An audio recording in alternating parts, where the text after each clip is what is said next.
कार्यक्रम हम 3 बजे शुरू करेंगे।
Hello, Jyotsna. Jyotsna. Hello. Good Jyotsna, afternoon, I ma'am. just Yeah. switch on my camera. I don't know why every time it works. Oh, yeah. I think yes, ma'am. We are just sorting it out in a minute. I'm so But sorry it's for from that. your side. I don't know, ma'am. Because I think I can't see the camera icon in front of your name. Yeah, why? But it works every time. Yeah. Uh, Parul, can you see that whether it's something to be done from our side? No, ma'am, it's not from our side. I think there is some problem from ma'am ends. Ma'am, please can you restart your device and then please rejoin? It's a restart. Okay. Huh. Okay. Okay. Okay. Thank you, Parul.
I welcome all the participants in the 1 week online national level faculty development program on digital pedagogy to enhance teaching and learning experience organized by Maitreyi College in association with Guru Angad Dev Teaching Learning Center of MHRD, Sri Guru Tegh Bahadur Khalsa College, University of Delhi, under Pandit Madan Mohan Malviya National Mission on Teachers and Training.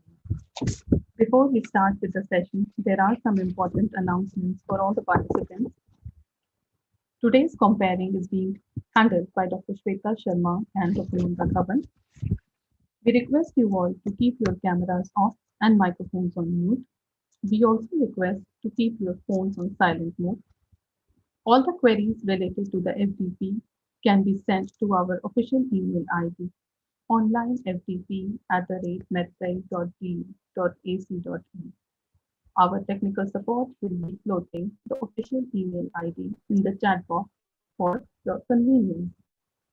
All the participants are requested to post their queries, if any, in the chat box. Kindly write #queries before you type your actual query. To view the presentation or the speaker, pin or click on the name of the speaker that appears in the list of participants. Filling up of attendance and feedback form for every session is mandatory for all the participants. In today's lecture, separate attendance and feedback form for session 1 and 2 will be posted in the chat box. Filling up of both the forms are compulsory for all the participants. Every participant can take leave for only one session, that is 90 minutes out of this 7 days. Thank you. We'll start the session shortly.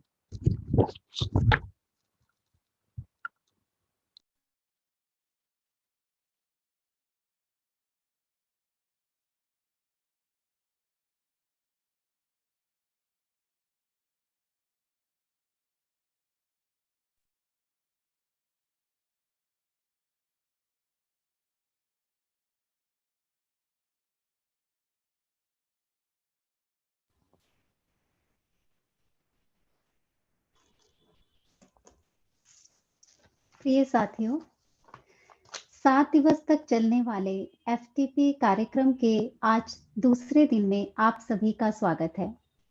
हमें बताते हुए प्रसन्नता हो रही है कि digital शिक्षा शास्त्र एवं शिक्षण अधिगम जैसे महत्वपूर्ण विषय पर चलने वाला यह संकाय संवर्धन कार्यक्रम मानव संसाधन एवं विकास मंत्रालय के तहत Guru Angad Dev teaching learning centre, Pandit Madan Mohan Malviya national mission on teachers and teaching के तहत श्री गुरु तेग बहादुर खालसा कॉलेज, दिल्ली विश्वविद्यालय के संयुक्त तत्वाधान में आयोजित किया गया है।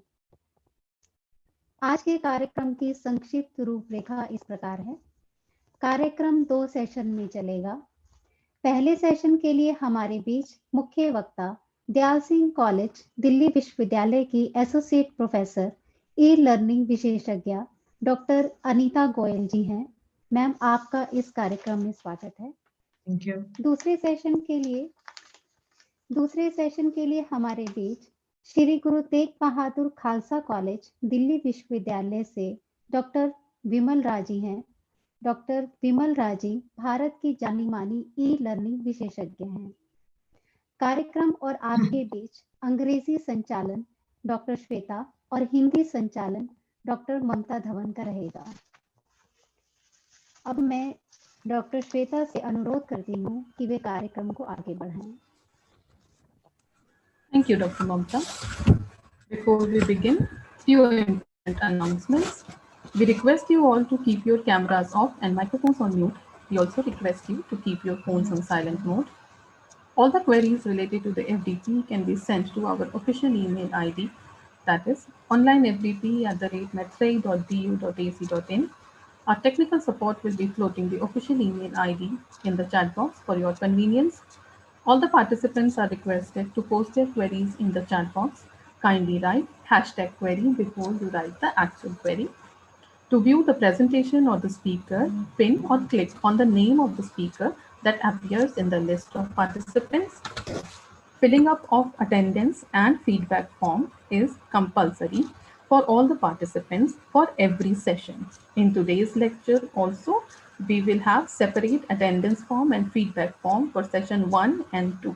Filling up of both the forms for session 1 and 2 is mandatory for all the participants. And every participant can take leave of only one session of 90 minutes out of all the 7 days.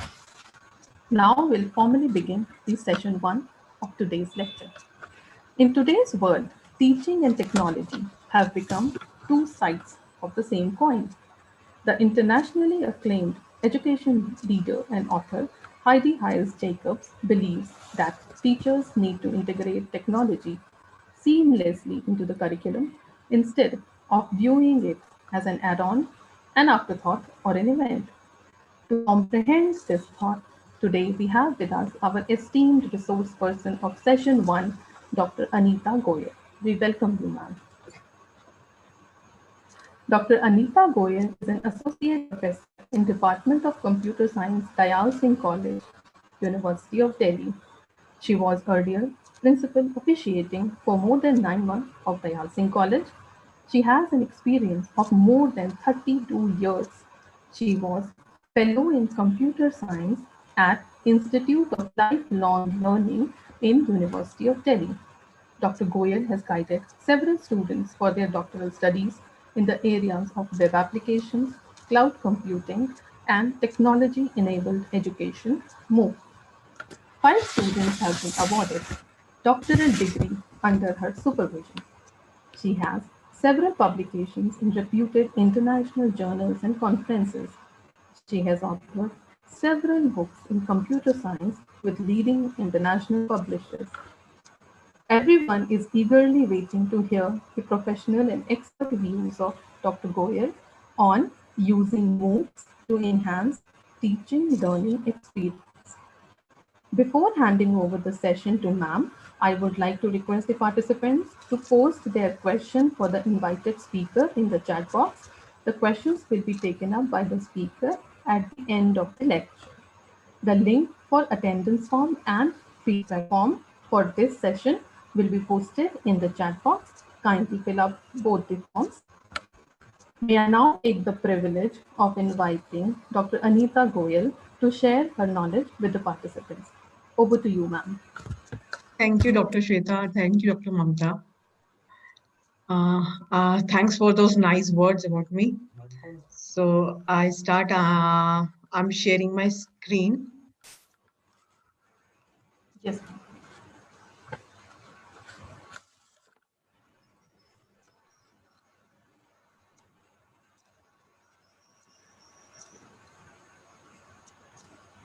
Is it visible to everybody? Yes, ma'am. It is.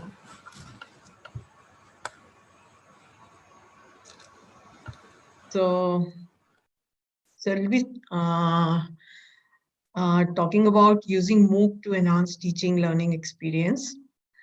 And I'm in the Department of Computer Science. Why I can speak on this? So I have some little bit of experience in the sense that my journey of MOOC started in 2009 when I attended a 1-month course at ANDC, which was conducted by ANDC and Commonwealth Education Media for Asia, where I learned how to create the different components of MOOC like video, assessment, quizzes, and other social media using e-learning tools.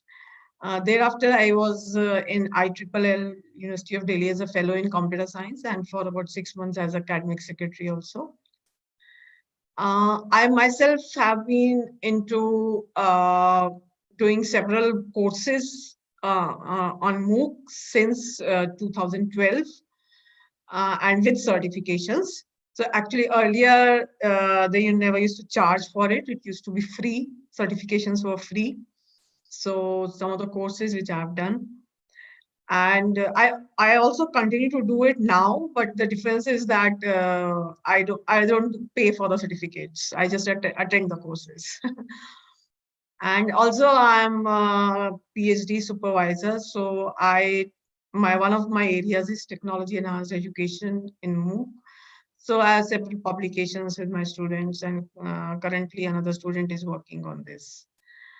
So with this, I start. So there will be 3 points of concern, like what is the teaching learning, because whatever we are doing, we are talking of MOOC in context of the teaching learning pedagogy, how to improve that, the digital pedagogy, and then what is the MOOC and how we can integrate that. So when we talk of the teaching learning pedagogy, so we have to talk of the learners, because it is for the learners only that we are trying to improvise on the pedagogy, or we are trying to benefit the learners from that. And when we see the learners, you have to see how the learners learn. So when we see how the learners learn, so there is a beautiful phrase by Confucius and Benjamin Franklin that tell me and I forget. So whatever we speak, so people generally forget. Show me, I remember. So that means if we have the pictures, if we all remember seeing our albums and remembering things, and involve me and I understand. So once I'm involved, if I have to, if I have to visit Shimla, so one is you tell me stories and after some time I forget what Shimla looks like. Then you show me some snaps and then I remember, oh, it's so good, it's so nice, it's green, the mountains, everything. And if you take me to Shimla, then I'll never forget it in my whole life. Even if it is 50 years old, the span is, even if the span is long, so I don't forget it. And neither do anybody else.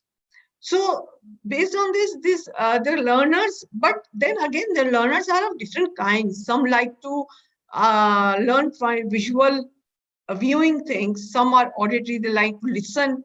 Some are hands-on learners, are also called kinetics learner, because they just want to do. For example, like driving the car, we cannot just learn by viewing or hearing. We have to work on it. Working in a lab, or working on a computer, we have to work on it. Or we also read and write. We read books online and write. So this is the way learners learn. Seeing the way the learners learn. So, and with the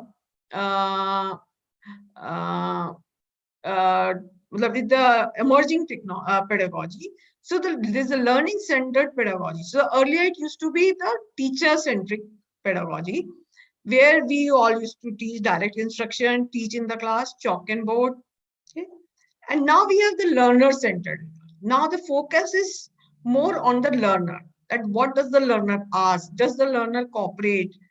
What is the learner understanding? How we can involve the learner more? So these are two kind of broad areas of teaching learning centered pedagogy. And when keeping this pedagogy in mind, so we like to have constructivist approach where we want active learners. Active learners and passive learners means passive is just simply listening, simply consuming and just listening.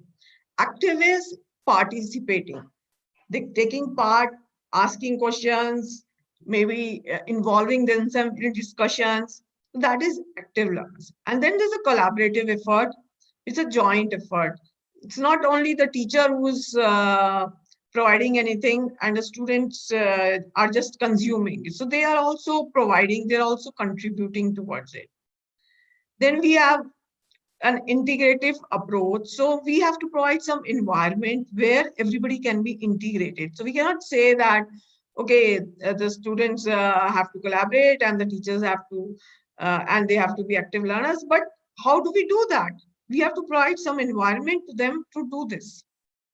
And then when we say that we are teaching and we are learning, so there has to be some investigation, whatever we are saying. So that can be taken as maybe, okay, what the teacher is saying is okay. We don't challenge, we don't explore it, we don't find it, we don't see how it affects our life. And then the reflective approach, thinking, analyzing, how we can apply it somewhere else, how is it useful. So all these things are different approaches or different pedagogy ways which learning teaching happens. So when we talk of a modern classroom, so this is by one of the Promethean worlds. So they talk of now the modern classroom has changed. It is not just the teacher and the chalk and board and teacher is teaching, but now we have a pedagogy of teaching, and plus we also integrate technology. We also use technology and provide a space to for doing all this work. So the model classroom combines the pedagogy with technology. And when we do this, what happens is, at one end, we have the classroom teaching mode where the teacher teaches physically. Okay. And the other extreme hand, we have this online learning. That means the student or the learner just learns online by themselves. Okay, so they're the two extremes. And in between that, we have this blended learning. So when we talk of blended learning, so it is both online learning and the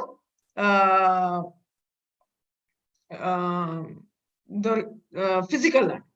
So we talk of this blended learning. So what is this? Then it is some electronic and online media that is use some technology and use the traditional face-to-face teaching. So basically, it is integrating both the good things about the traditional face-to-face teaching and using technology to strengthen that to provide blended learning. One of the, I don't know if you have heard this term, one of the terms is flipped classroom, if you have heard. Normally, when you search the internet and when we talk of teaching, learning, pedagogy, so there's the concept of flipped class. Flipped classroom is we invert the classroom. Generally, if we are in a classroom, we lecture in the classroom and we give assignments and assessments to the students to do at home, and then they come back. Flipped classroom is different. Flipped classroom, the student listens to the lecture outside the class. That means using technology online. The student listens to the lecture outside the class. In the class, discussions and assignments are held. So based on what the student has listened to the videos and lectures, everybody is supposed to, all the learners are supposed to do that. And then in the classroom, activities around that. So first the lecture is discussed, what they gain from that, how the activities can be done. So activities are created around that, and that is discussed in the class.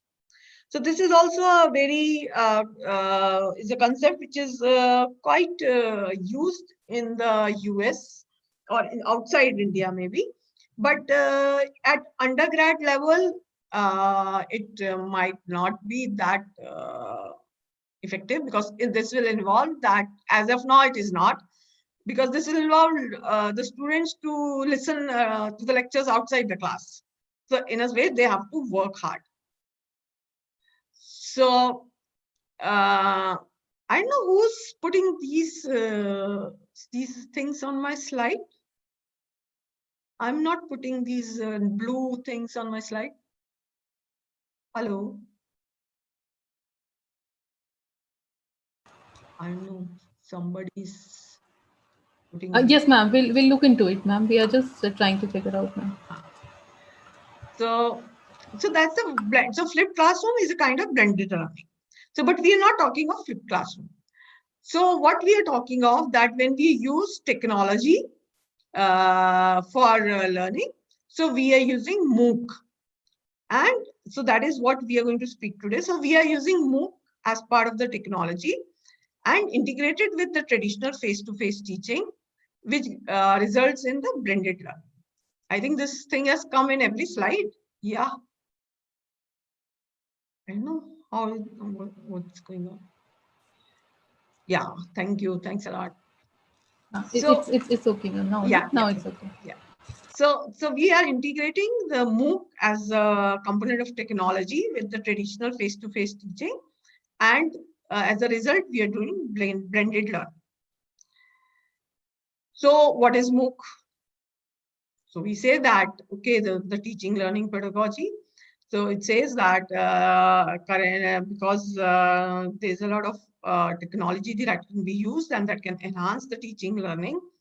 So we are integrating the technology with the teaching, traditional face-to-face teaching learning. So when I say traditional face-to-face teaching, so in the current scenario, when we take classes through Google Meet, so we can say that's a face-to-face teaching because we ourselves are delivering the lecture. So it's not a recorded video lecture. We ourselves are delivering the lecture, only that we are using that medium, the Google Meet, to deliver in the current COVID scenario. But it's though the students are muted and we cannot see them. So, but we are delivering the lectures ourselves. So next we see what is MOOC. I hope you have already learned, because this is now part of all the promotion forms.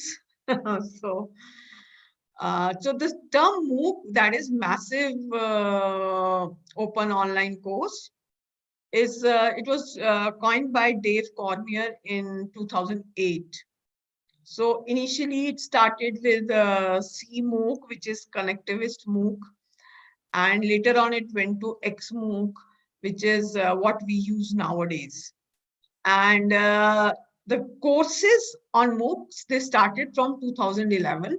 So Stanford was the first one to start the course, start the MOOC free of cost for anybody. So why we say that what is MOOC? So it is massive. M stands for massive. So massive means that any number of people can attend the MOOC. So it can vary from 100 to 1 lakh or 2 lakhs, 3 lakhs. Okay.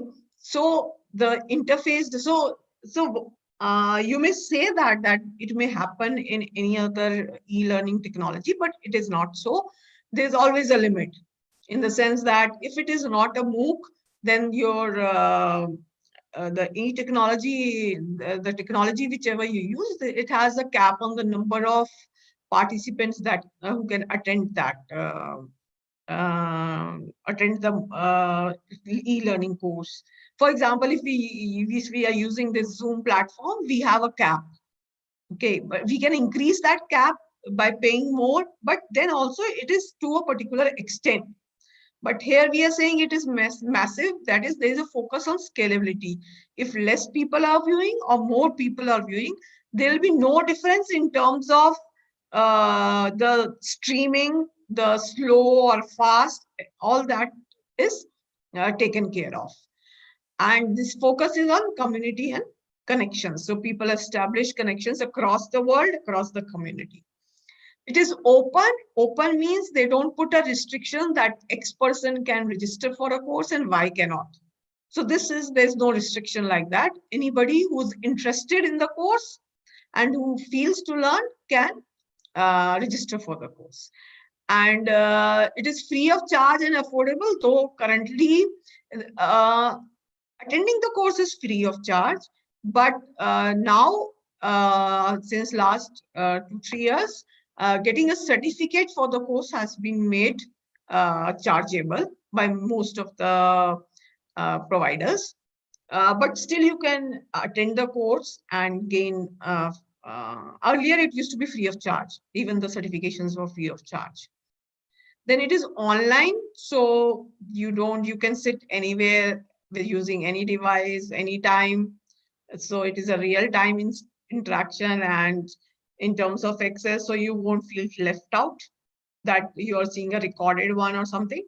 So it's online and it's a course. So that is also it's a key thing here. See, I don't know if you have heard the term open educational resources, where you have different videos. So for example, you have so many videos on the YouTube, and you have so many write-ups of text around different places. And you also have quizzes around, but they're not designed for a course. So if I want to speak on, let's say, MOOC, so I just put a 1-hour video on MOOC, but that is not a course. So when we talk of MOOC, so MOOC are designed as a course, that like a traditional course, that is, you have lectures, lessons, and quizzes. So it's a proper course, and there's a duration of the course, and you have an instructor too, who drives that course. So these are some of the key things of MOOC. And there are two main players. There are several players, but we here focus on the two main players. So one is the MOOC provider, the one who provides the course. So it could be a university, it could be some company or some foundation.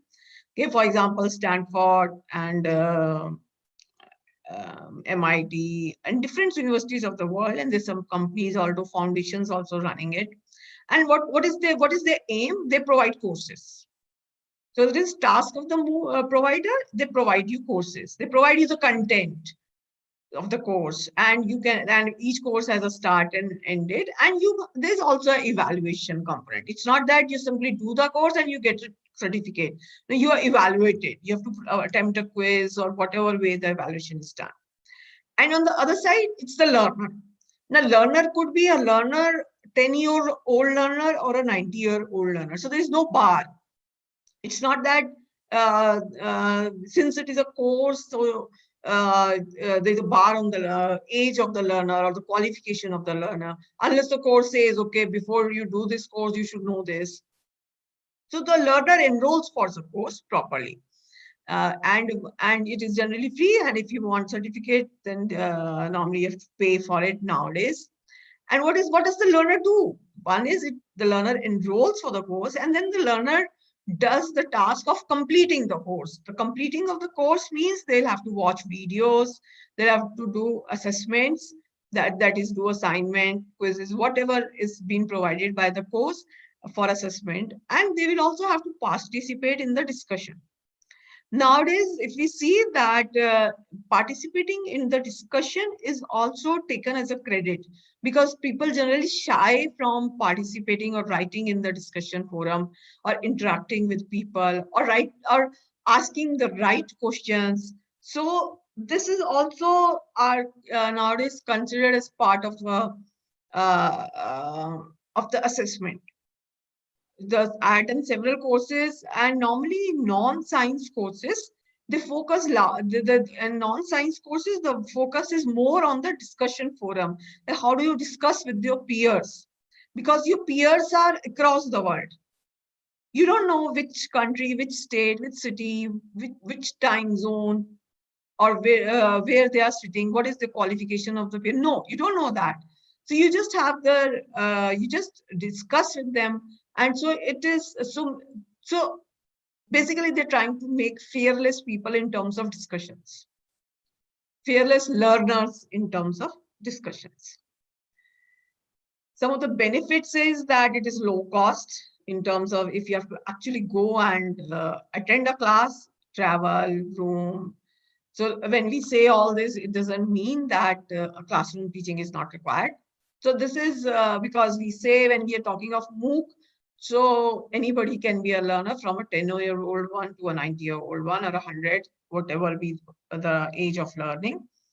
And you can learn easily from anywhere, anytime. And nowadays, there's a lot of customization also. Earlier, there never used to be a customization. All used to see same. Now, for example, one of the very simple things MOOCs include is different kind of languages. Earlier, it used to be only English. Now you can listen to MOOCs in several languages. It is also customized for accessibility. If visually disabled, hearing impaired. So there's a lot of customization in addition to many other things based on the learning things, which we'll be seeing next also. And also we build a community. That is, we share our knowledge. See, a person sitting in India is sharing in somebody sitting in Japan. So there's a lot of sharing of knowledge inside.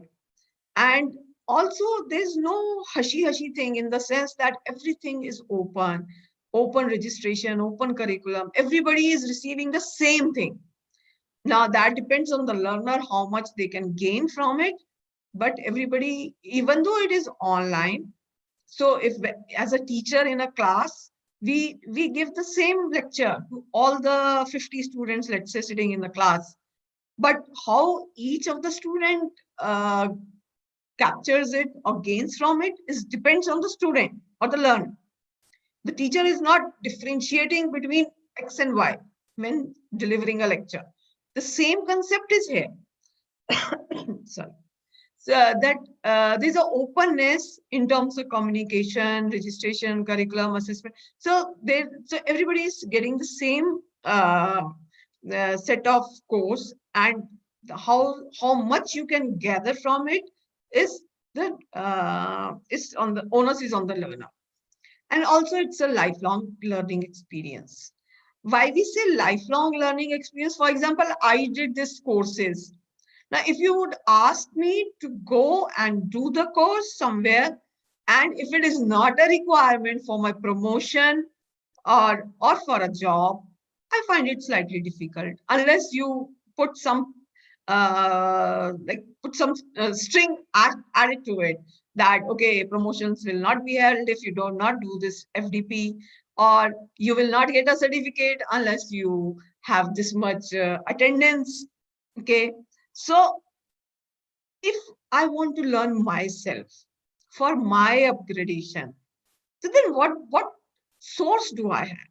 So MOOC is one of those key sources where I can learn myself. So it's a lifelong learning experience.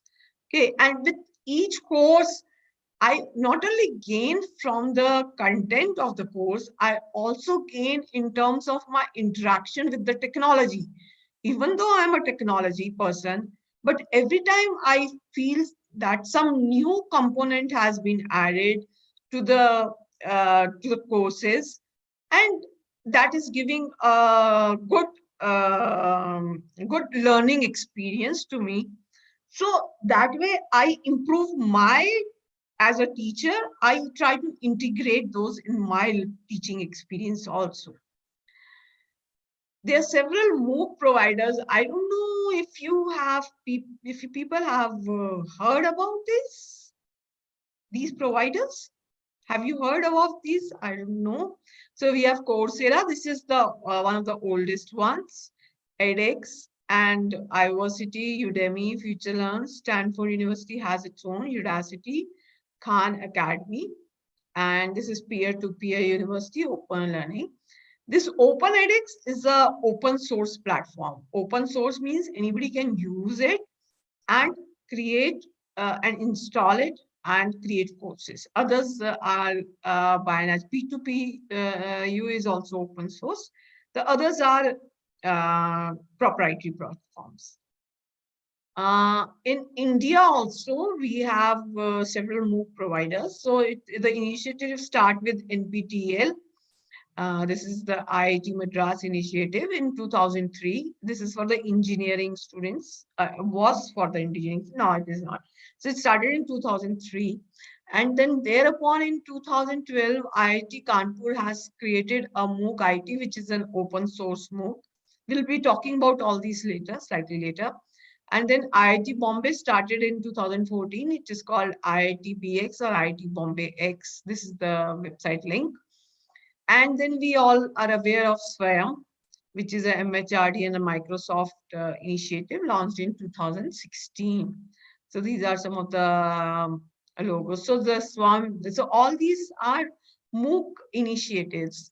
Now, you may ask that there's so many e-learning courses in MOOC. So we know what is a MOOC, but there's so many e-learning platform also. So what is what is the basic difference in terms of platform? So the basic difference is that when we say massive, open, online, so the way the technology has been designed for MOOC is different from the way the technology has been designed for other learning management systems. So when we talk in terms of technology, like you must have heard the word cloud somewhere in admissions, papers.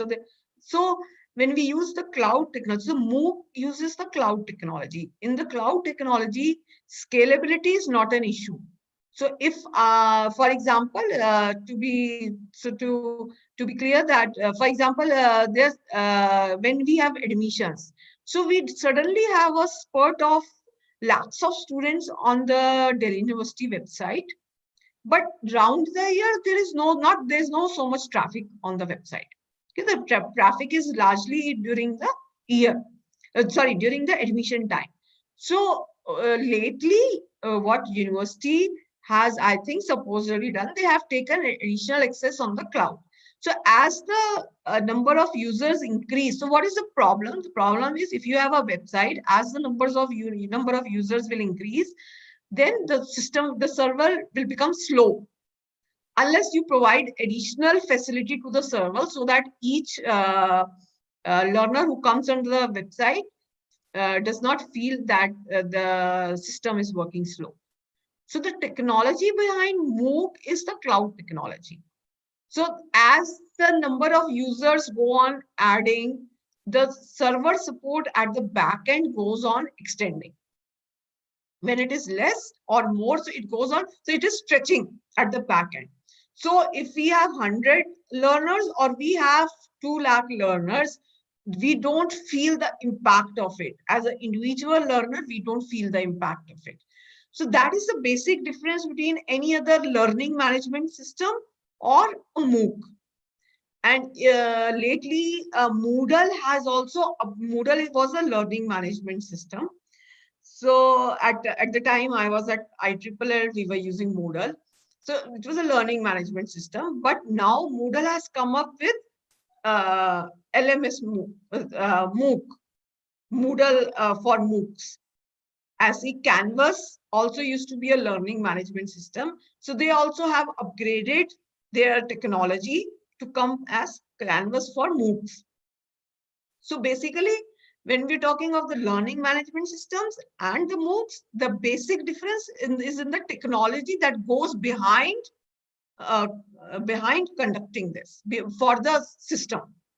So that matters, and that is one of the key things. Other is the whatever the MOOC provides.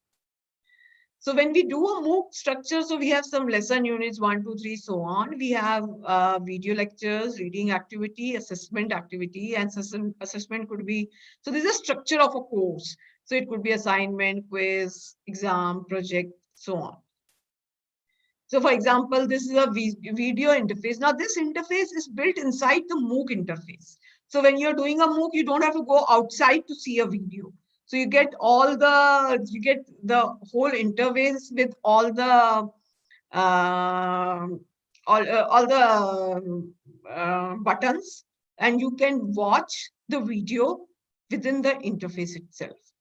Similarly, you have quizzes which could be of different kinds, MCQ, true, false, image, and they can be evaluated either self-evaluation. Sometimes quizzes are self-evaluated, and it is even peer-evaluated. I attended a non-science course where we had to write essays, and then the essays were evaluated by some others, and we used to get for somebody else's. So that is peer evaluation. Or it could be automated, like MCQs, they're automated, they provide the answer, and finally you get the answer. Even the quiz now, one is for assessment, and others nowadays, what they also do is to see whether you are actually watching the video in the lesson. They put in video quizzes. So these are not graded, they're only for practice purposes, but the aim here is that keeping you involved and to check whether you are actually watching the video. Because, I tell you, I also did for one of the simple courses. It was a simple course. So I thought that I'm not gaining much from watching the video. So I used to just open the video and close it. So because I knew all the answers of the quizzes. So that time there was no in-video quizzes. But now they do it so that they want to see whether users are actually watching the videos. So something like this. So so you have these questions. So they'll say you the marks that the quiz is present. They also give you a number of attempts, which is a very good thing in the way that they're asking you to find out the answers the wrong questions and then attempt them again. So it is self-learning kind of which they promote. And if it is a embedded quiz inside the video, so they just give a quiz and just say that, okay, this is the correct answer or not. They don't grade you or do anything about it. One of the key things about MOOC is that it allows you collaboration and social networking. now for as teachers and learners, so when we think of collaboration, so maybe we can talk of Facebook and WhatsApp and physical face-to-face, but sharing of information and contributing is also one of the key parts of MOOC. For example, if I think when I'm asking you a question, you can put it up the answer in the chat box. For example, we all search in the Google for whatever requirement we have. For example, if I want to look for what is teaching learning, what is MOOC, I'll search. Have you ever contributed to the e-platform? Anywhere? What contribution have you made towards e-technology? In terms of anything, have you written an article which can be seen? Have you contributed to a Wikipedia? Have you shared a presentation that you have made? Have you been part of an online discussion forum? So, so have you contributed to it? Yes, you may have contributed to Facebook, or maybe you have also contributed to Twitter. But do you think, for example, if I write what is MOOC, so I'm getting my answers. So who's providing those answers to me? Either some organization or some blog or some PPT. So what contributions have we as individuals or as teachers have done for MOOC? So this is one of the key things. So if I say in the current terminology, what is your digital footprint? So if you are a learner, or if you go for, I know my students who go for private jobs. So the first question comes is, what is your digital footprint? Okay, so so we as teachers also, we need to know that. As teachers, for example, if I say that I will contribute this slides of mine, this presentation on my SlideShare.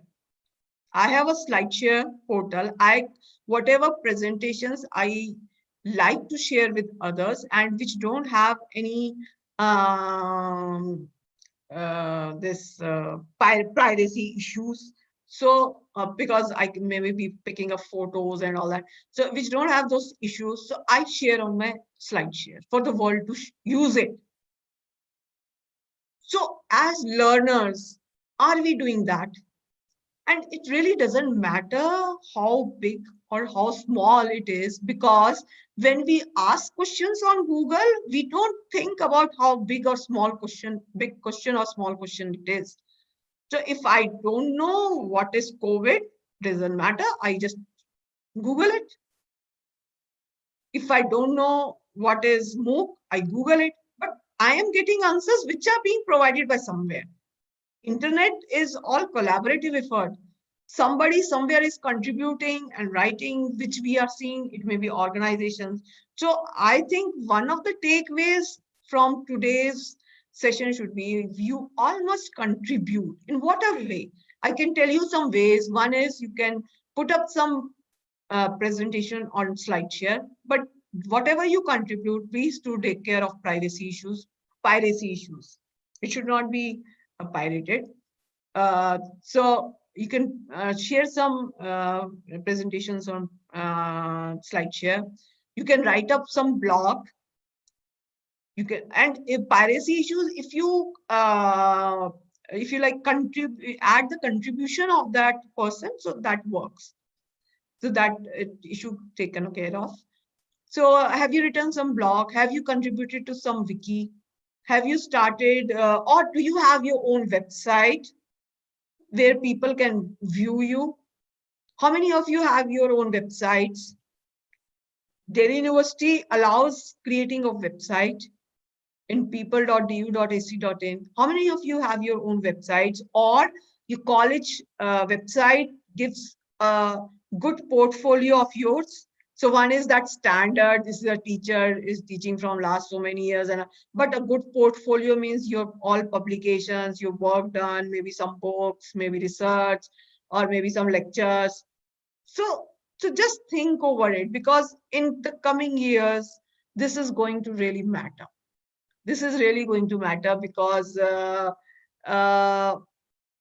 ultimately technology is there and will be there, and it will be going better and better at a very fast rate. So now this is which we had earlier talked of, some enhancements in MOOC. So these are, I don't know if you have heard of these terms: augmented reality, adaptive learning, and gamification. Augmented reality, I know if like I have this app on my phone. You know, if in the night I put that app, and if on the stars, I can see the planets. So when from my rooftop, I can see Saturn, Mars, and Jupiter, and the moon, and they're on one line on the curve. So basically, when you put that, I'm using the mobile phone to enhance my experience, the real world experience. Similarly, this kind of experience using this, like for example, I know if people have visited Amsterdam, so they have this full augmented reality, means you don't need internet connection. Also, the whole city is, the map is connected. Once you land in Amsterdam, the map is on your phone, and you simply put a place and just tells you everything about that place, and you can go. You can follow it. So you don't need the internet on the road. So we used it in Amsterdam. So this is the kind of technology that have gone. So these are using the mobile phones, and this one is a wearable technology. You wear some device which enhances your experience of MOOC. And by the way, I don't know if you know that nowadays children books are coming with augmented reality. Although public schools, we are charging high for the books. Actually, those books have been designed for augmented reality. For example, you remember those stories of a girl going to the forest and all. So if you put the mobile phone over that, so they can actually see the things happening. So this thing is coming inside teaching learning. So that is augmented reality. That means we are to the reality, we are augmenting it, adding some value to it. Then gamification is to increase the engagement of the student by using games. The whole concept of gamification, it started with long time. There's a famous, you're all commerce students, so there's a famous case study of a fish using fish for gamification, where there's a hospital, and the patients are lying on the bed, and they used to be on a very low energy and low feeling. So they came out with the concept of hanging fishes on the not the real ones, the plastic ones. So hanging fishes on the bed of the patients. So it was like they had different colors of the fishes, and when the patient used to pass a certain kind of not a test, a certain kind of level in the used to get better, a fish used to hang of a different color used to hang over the bed. So what they realized was, now the patients totally forgot about their problems. Not that the problems vanished, but they forgot. Now there was a competition among the patients to get different colors of fishes hanging over their bed. And they realized that within few months, all the patients had become fine. All the patients had become fine, because now since they were in a good mood, they used to laugh, they used to talk about fishes hanging. I want this, I want. So they used to forget about their own pain, on their own problems, though that was being treated simultaneously. Not that the treatment was stopped, but now since they have a different mindset, they all became well. So the same thing has come up in MOOCs also. For example, I don't know if you play crosswords. I have this app. So you know what it does? It gives me gold points, and you feel so good. Like a kid. You don't. Nothing happens if you get a gold points, but that mindset is what that I'm getting some reward, I'm getting some gold points, I have to go to platinum from gold, and this is how my points are being displayed to others. So that gives you a different, because then you forget the pain of learning, if I may say, or whatever the efforts you're trying to put for learning, because now the focus goes somewhere else of getting a point, and so the journey becomes easy. The journey of learning becomes easy. So MOOCs are being redesigned using games also. Then there is a thing like adaptive learning, where all students are not, or all learners are not at the same level. For example, in our class also, we see that there are some students who know most of the things, and there are other students who have to know the basics also. So since it is an online platform, the courses have been redesigned according to the level of the student. So it is called adapt according to the student. So what is done is, for example, if there's a 5-level course, and if the first level course students say so they can take directly quizzes, and if they have marks or a certain percentage, so they can move on to the next level. So basically, so what is the use of this? The use of this is, one of the key drawbacks of MOOC is there's so many registrations, but students or learners do not tend to complete the course. And so much research is going on, and there have been different reasons for that. So one of the reasons was this also, that the level of the learning of the students is very different, because it is across the globe, across all age groups, across all qualifications. So they're trying to adapt MOOCs according to the level of the student. So they are modifying the lessons and promoting them, so that not everybody has to start from 0 to go to 5th. So that kind of, so this is adapting. So these are the kind of modifications that are being made from MOOC. So when we see as MOOC as a technology, so and we see that we want to use it for teaching learning. So we have to keep all these things in mind. And then now the question is that how do we use this MOOC for teaching learning? Okay. So now what are the issues? So those two things I have written in the last, but actually those are the two key things. If I am doing my teaching learning, again, somebody's writing with this yellow pen. I don't know. It's coming on the left side. Okay. So yes, ma'am, we'll correct that, ma'am. Yes, ma'am.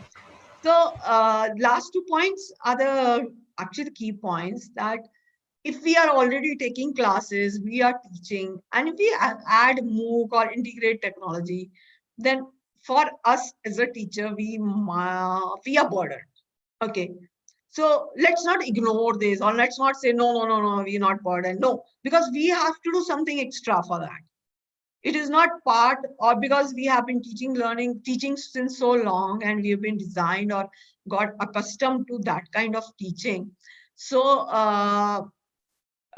so when technology enters, and then technology is not only entering, we have to learn that technology also. To use that technology, we have to learn that technology also. So that technology is putting a burden on the teacher. So we all must agree to it. We should not shy away by saying, "Nahi, teacher ko to kuch nahi ho raha, wo to aise hi pada." No, if we are using it, even very simple, even if we are using Google Meet for teaching, I think it was quite a bit of challenge for each one of us. So it's not that we are not like if we are saying blended learning, to hamara kaam halka ho gaya. That's a general mindset. That, okay, now you're doing this, so the burden is less. No, that is not true. According to me, at least, it is not true. And second is, it is also an extra burden for the student. Why? Because earlier the student used to be a silent learner, sitting in the class, just consuming what the teacher is saying or taking part in the activity. Now we are asking them to use technology.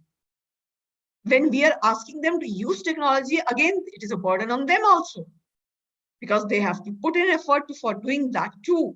So when we are saying that we have to integrate technology, we are doing blended learning.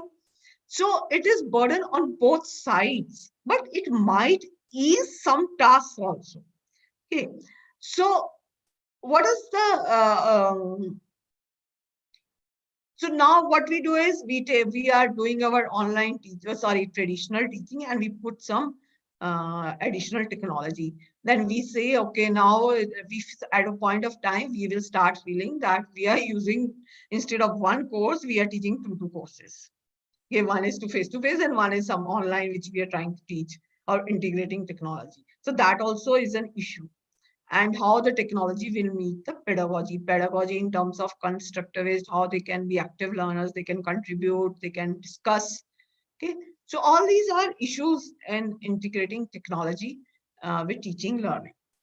Now what we can do about it while we use MOOC? So one is, I think the first thing if we have to do is we must enroll ourselves for a MOOC and do a MOOC ourselves.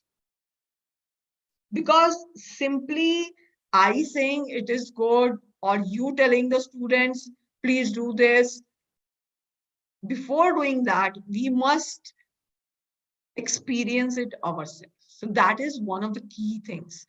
And you can enroll in a course for which you feel comfortable. And it is not really about doing a technical course or not. For example, I may tell you the certificates I showed you earlier. One of the courses was on nutrition and cooking. So it's not that I do all computer science courses. So and another course which I did, I'm also a coach for life. So another course I did was how to improve oneself. Okay, so you can do any course. You must have a first-hand experience of MOOC, at least as a learner. The teachers must have a first-hand experience of MOOC, at least as a learner. And nowadays, it is not me saying and you doing. It is also the promotion forms which are saying that. That how many courses you have done and how you have contributed. So first we are doing about doing a course. So I think, and then once you do, and if you do a relevant course which you want to teach, then you can incorporate relevant portions of that course in your teaching.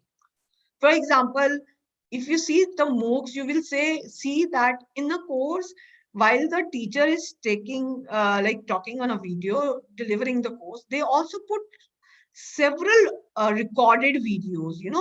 For example, they will put a video with a boxer, international boxer, Olympic player, all these kind of two. So different, or maybe somebody, for example, if you're commerce teacher, so they will put a video of some CA with some CA about some tax discussions. So that is not what the teacher is doing, but that they have integrated, they have recorded that and incorporated in the lectures. So those kind of things can be used by you if you attend those courses, if you have attended a relevant MOOC course for yourself. So that is one of the ways you can integrate MOOC. Another is you find some of the private universities, I know good ones.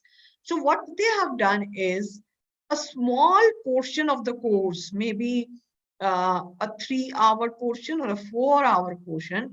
So they find a MOOC for that portion of the syllabus and ask the student to enroll and complete the course.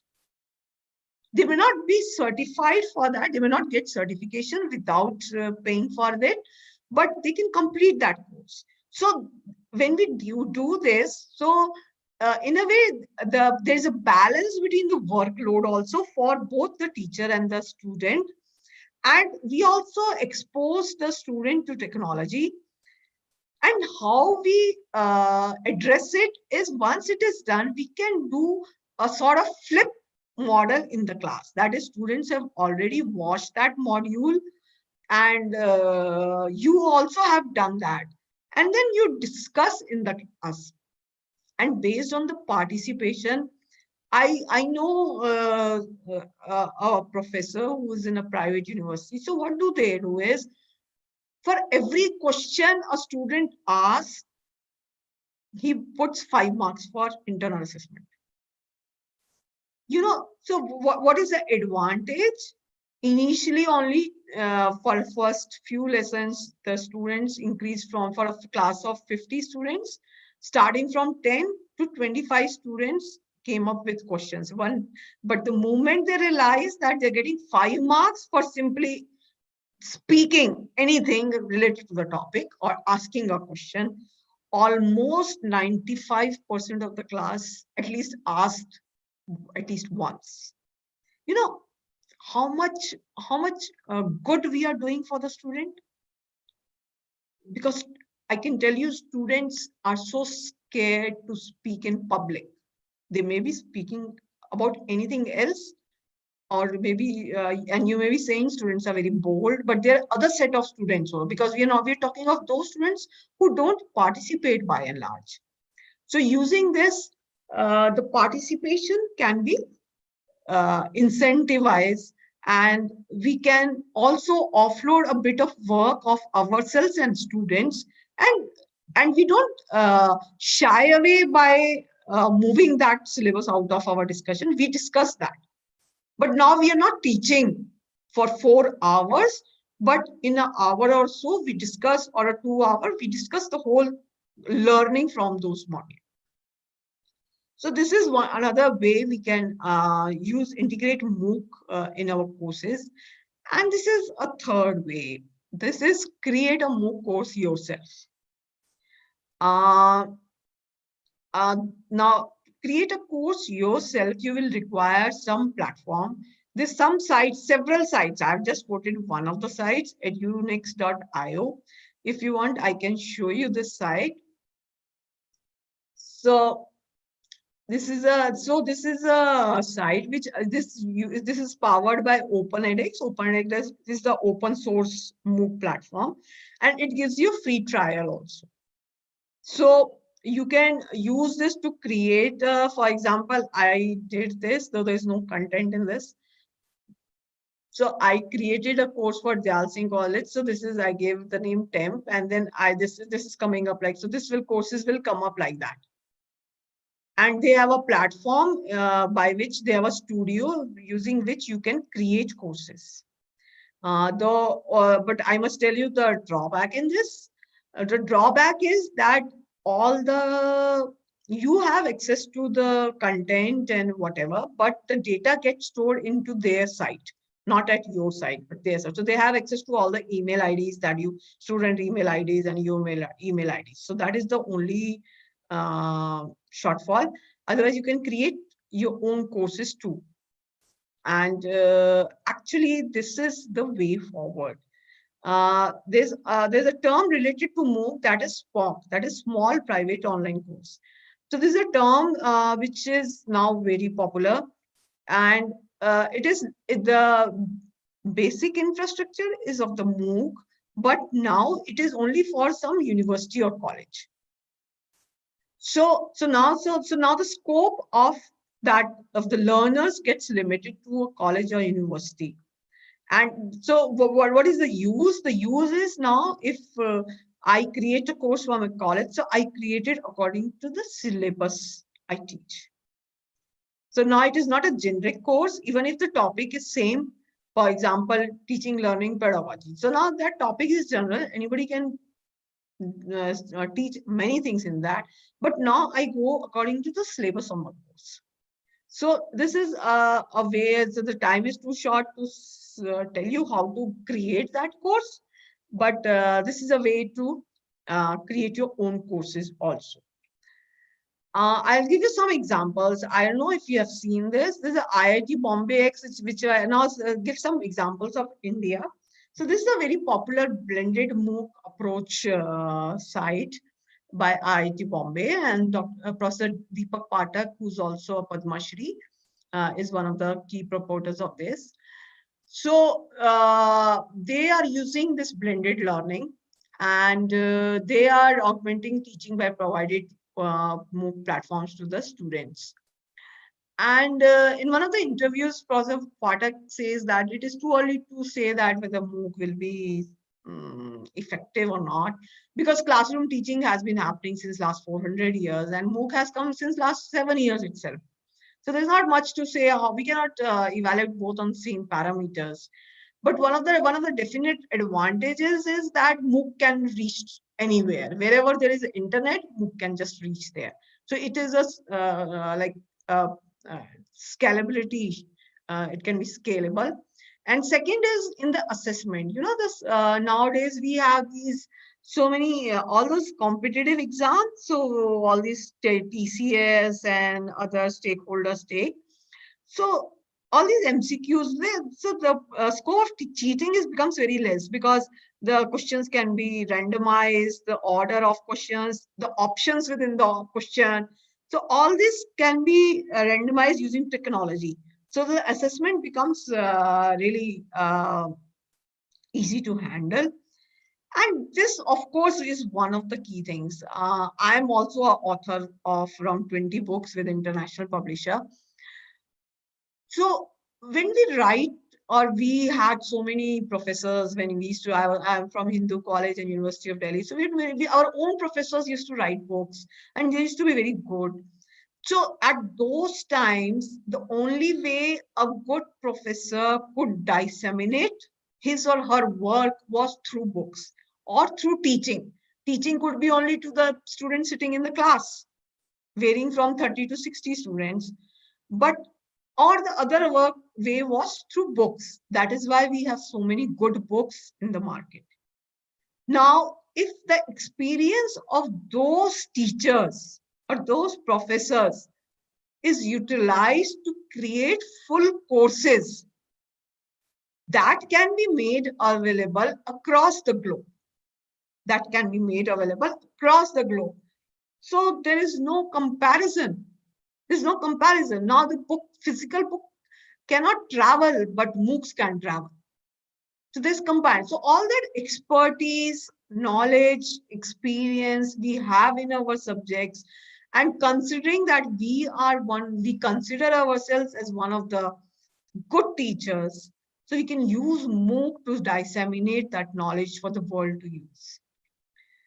And then again, it is availability and accessibility of education to all learners. For example, when I do a course from Coursera, I am attending the class of a professor in Stanford, which I could not afford, or could not think sitting here in my house, I can do that. Or even I can listen to those lectures. No, but MOOC has made them available with proper course structuring. So if I am competent to deliver such kind of courses, why I should not deliver? So that IIT Bombay has been doing this, and they're doing a lot of research, and creating MOOC is just not putting the course together. A lot of research, quality attributes, a lot of things goes and into how to conceptualize the whole things.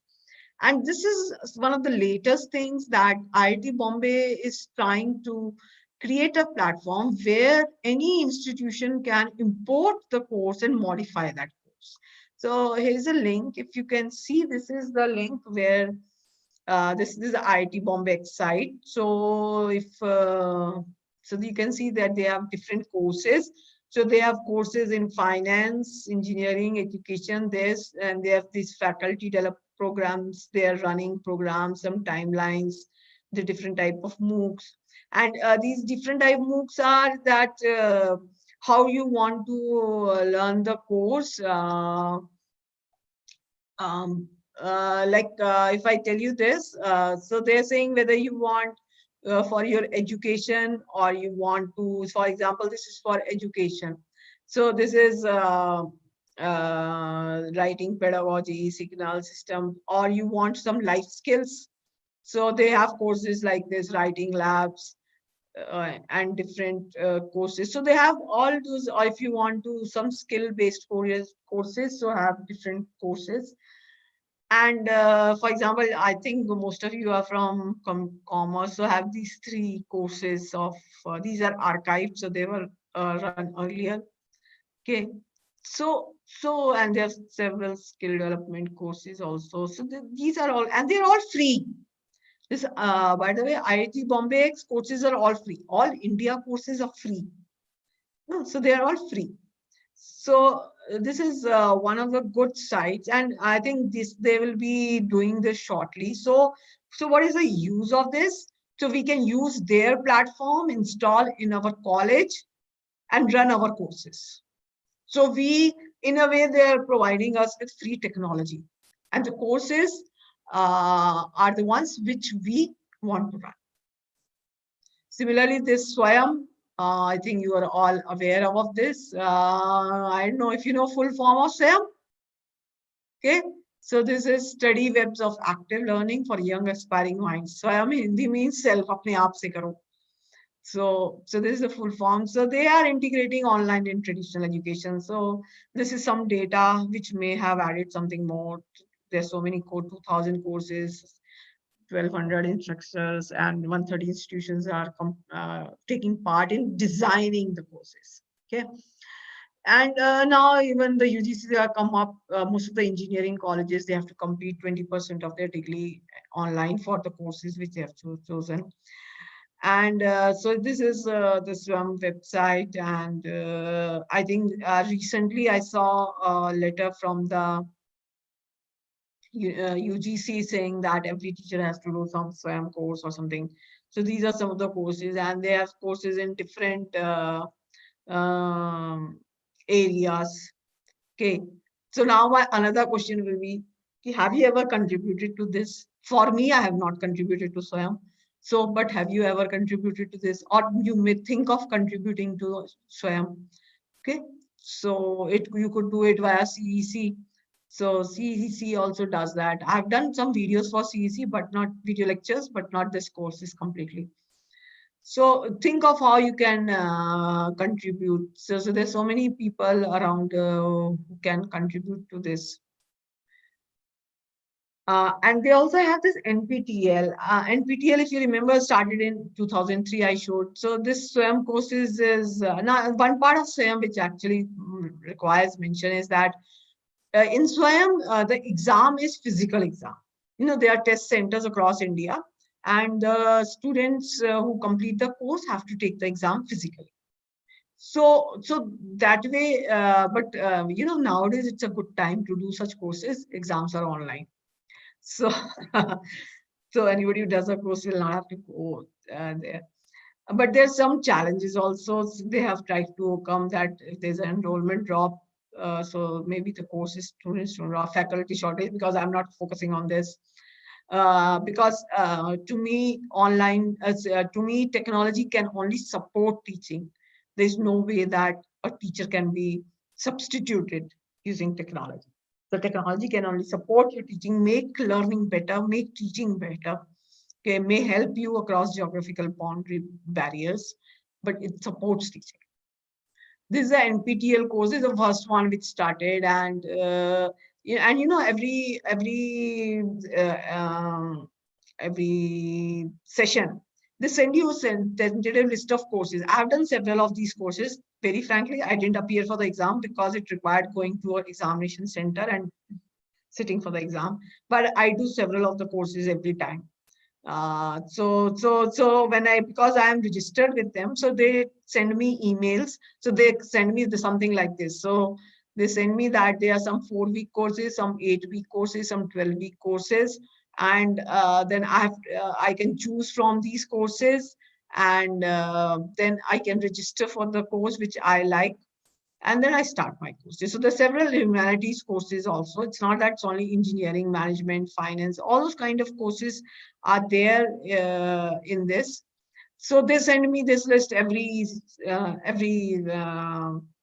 semester, basically, and I do courses. So this is another way we can, and then I put.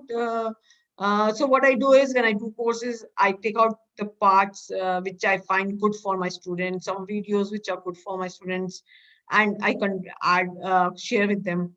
So those are things that helps them in doing it.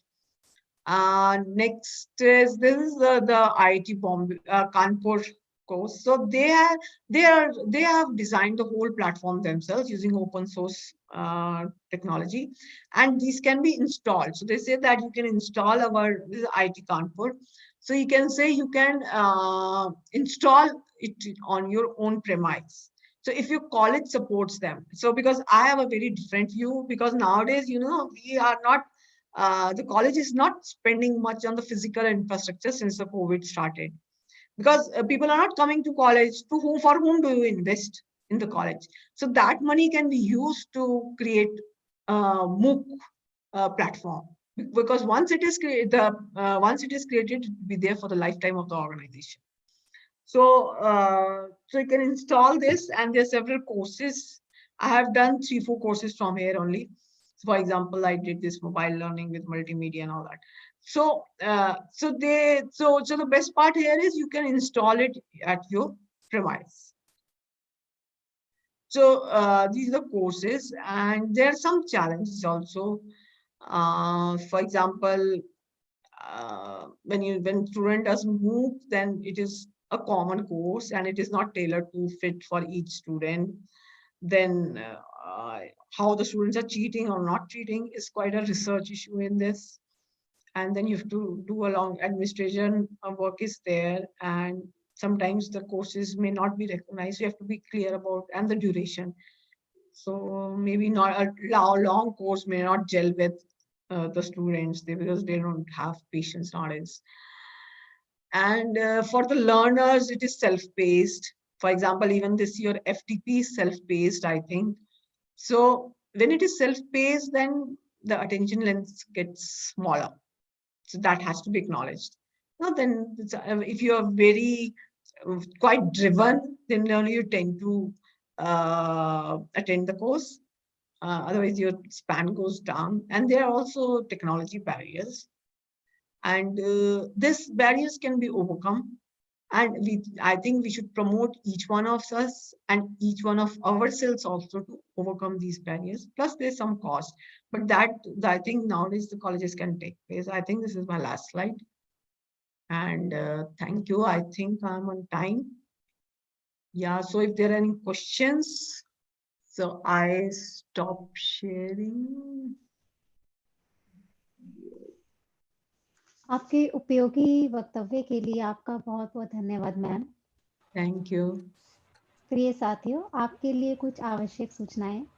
Her live session की attendance अलग-अलग होगी और feedback form भी अलग-अलग भरे जाएंगे। आप इस 7 दिवसीय कार्यक्रम में 1.5 घंटे का ऑफ ले सकते हैं। अब प्रतिभागियों से मेरा अनुरोध है कि इस सत्र में हुए व्याख्यान से संबंधित आपका जो भी प्रश्न है, जो भी जिज्ञासा है, आप इसे कमेंट बॉक्स में लिख सकते हैं। एक-एक करके आपके प्रश्न लिए जाएंगे। धन्यवाद। Thank you, Dr. Mamta. Ma'am, now we'll begin with the question answer session. The first question is, ma'am, how Coursera and upgrad platforms of MOOCs is different from the videos on YouTube? Will they also be considered as example of MOOCs, ma'am? I covered that, but again, no, videos on MOOC are on a particular topic. No, they are not like course-like structure. Videos on, YouTube, they're on a particular topic. So they're not designed in a course-like structure. MOOC is a course. A course has lessons, it has videos, it has assessment, discussions, projects. So it's a full course. So there's a difference between the two. Sure. So video is only on one topic. For example, MOOC. So video is only on MOOC. So we have several videos. Videos can be integrated in MOOCs, in the courses, like Coursera. Coursera has several videos integrated, but MOOC is a full course. So it's a course. YouTube has only videos of one component and not structured around the course. I think that does it. Yeah. Yes, ma'am. Thank you, ma'am. Ma'am, the second question is, what is the difference between online and real-time interaction?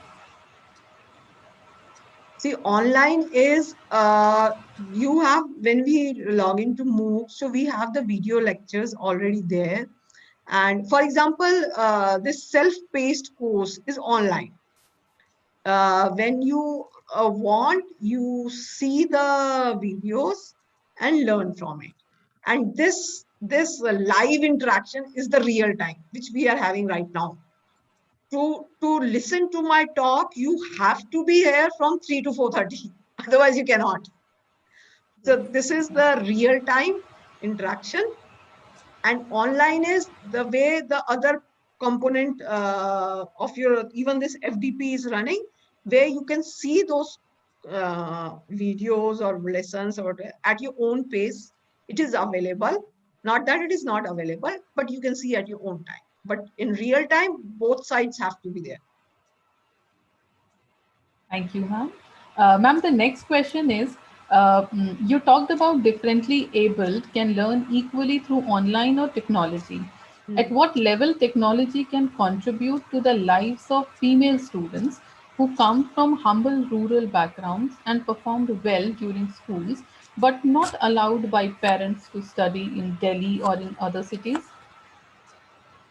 For them, they can register for online. See, so I don't know if you're talking in terms of degree. So then you will have to look for places where online degrees are provided. But in terms of learning, if you're differently abled, then technology can be handed over to those girls to be used for teaching learning. And they can just do sitting at home. You know, if a simple laptop, if you see a simple laptop without any frills, is not very costly nowadays. Even the phones are good enough. So they can register for courses, and those differently able. So there's some add-on tools where they can listen or view depending on whatever functionality, disability. So they can use that to upgrade themselves wherever they are sitting. And many of the students are doing that. You know, many students are doing that, sitting at the home, upgrading. And even we are doing, you know, if now I want, well, very frankly, I give you a very small example. Now that we have to cook ourselves in COVID, and we are not good at cooking. We know the normal cooking, but we cannot make those kind of dishes. So what do? We go to the YouTube and True, listen to it. true, true, ma'am. Yeah. So we are also upgrading ourselves in whatever way. We cannot go to the gym. So we are trying to see exercise. We're trying to see yoga on the YouTube. So we are trying to upgrade ourselves sitting at home. And these tools are really good. Even this upgrade is really good for those. They're providing, though they charge you for that, I think, but there can be some discount when the disabled, differently able people are there. But there's several courses. Even these Swayam courses are good. But as far as degree is concerned, that will really have to check up. If an online degree, I think as of now, India does not provide a completely online degree. Thank you, ma'am. Ma'am, the next question is, how can we develop MOOCs in classical music with theoretical contents as well as performance-oriented contents? Please throw some light, ma'am. Yeah, I think if you look, there are MOOCs on that. I know a professor, she was in Pondicherry, and she was doing research on that, and she had created one. And there are some MOOCs, because I am myself into music. So there are some MOOCs where you can create this classical contents, and you can put video performances. You can and you can even there can be many things. If you put a distorted and then tell why this is wrong, why this is right, there can be several things that can be done for this. And do you have to first design a course? For example, I don't know if you know this Allahabad, Prayag University and all that. So they have those courses which involves a test component and a doing component. So the MOOCs can be designed along those courses. So the text component can be designed for that. And but if you think that somebody will tell you कि सारे gamma का ऐसा सुर लगाना है तो और ठीक लगा या नहीं, तो that is real time. So that will have to be taken care of by some instructor. Yes, That's it. yes. Thank you, ma'am. Ma'am, the next question is, it seems that MOOCs has been around in some way or the other as internet. So besides augmented reality, what is the new thing MOOC has to offer? How do we adapt it to places that have underprivileged and underdeveloped digital infrastructure, ma'am?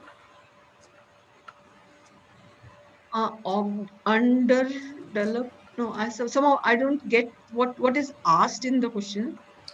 Ma'am, the question is, the MOOC has been around in some way or the other as internet. So, besides the augmented reality, what is the new thing MOOC has to offer? Also, how can we adapt it to places that have underdeveloped digital infrastructure now? See, I did not touch much on the technology component because I thought FDP for commerce and teachers. So there are a lot of things being done with MOOCs right now. Augmented reality, even the virtual reality component is being added. A lot of data mining, and for example, there's in the US, they were trying to see that using MOOCs, they predicted which of the students need help in maths. So they did they ran a MOOC for maths, and they gave questions to the students, and they just gave them just they have to sit and do it. Now, based on how much time a student took to do a question and all that, so they could find out that which students are weak in maths, how much help they need. Lot of research is going on in this. How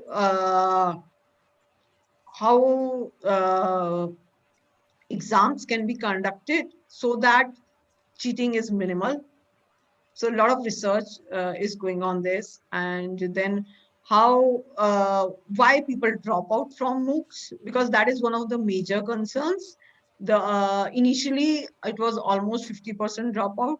So they're trying to see why people drop out. So because of this adaptive learning kind of things and other things have been coming. And the other part about the low infrastructure. See, if you have to use technology, then you require something to support the technology.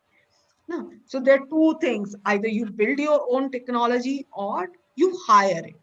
So even if you have less infrastructure, for example, if in our college we want to implement MOOCs or we want to install it.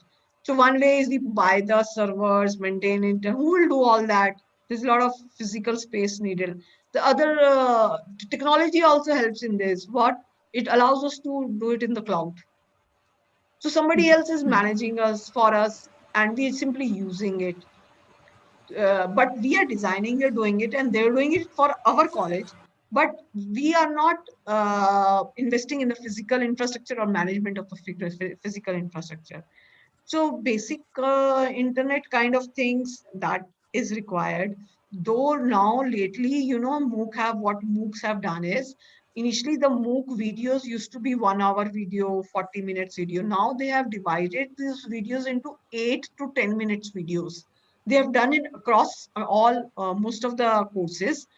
So the videos are very short. So even if you don't have a very long internet connection, so you can watch one video very quickly.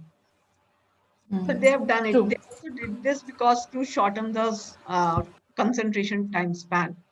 So short videos, and they're trying to make videos which are very light so that they can work on your mobile phones. So you don't need a laptop or a very good internet connection. So those kind of research is going on. Those kind of research. For example, I tell you this, this IIT Kanpur professor. So he developed this MOOC for agriculture. What he did was that all those kisans in Kanpur, so he used to provide them service at 4 levels. If they have this computers at that level, if they have smartphone at that level, if they had that normal phone. So he used to have that dialing service from the MOOC interface. So if they used to dial it, so somebody from here used to, they had those recorded, they had this, the technology had a way to understand the question and then play the correct answer for that. It's wonderful. That's wonderful. Sorry? Ma'am, I said that is wonderful. No, that is a very So good even the way. normal phone which they had, and then the fourth thing was, finally, if anybody could not do anything using this, so they had that phone number also. Okay. So somebody can, so Kisan can call and then somebody can answer it. So things like this are really going well. Even these MOOCs are being used for, you know, for helping people to who, if you're replacing some body part, like so you're putting some attachment, so all these things, several MOOCs are there. If you just go and search, just even this MOOC for how to learn. I have joined that MOOC, how to learn, because we are at those stage of life, that learning may sometimes becomes something new becomes so difficult. So we're trying to see how we like overcome ourselves, or how we enable ourselves to learn better. So once you dig into the space, you'll find lots of it. Thank you. Thank you, ma'am. Thank you, ma'am, for a very engaging question answer session. Yes, ma'am. We are through with the question answer session, ma'am. So before we end our session 1, I would request all the participants to kindly switch on their cameras so that we can take a group photograph.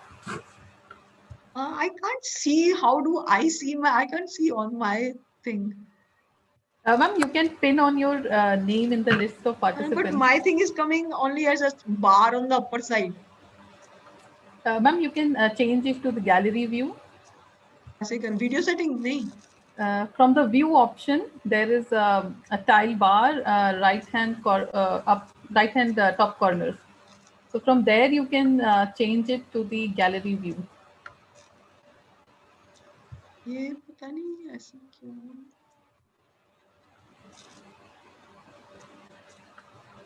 I stop my.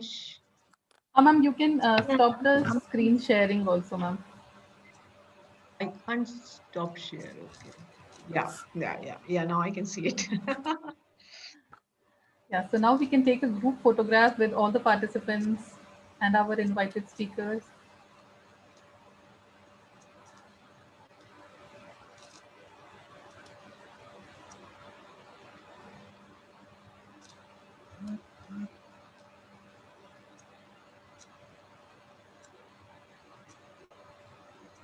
Thank you, all the participants.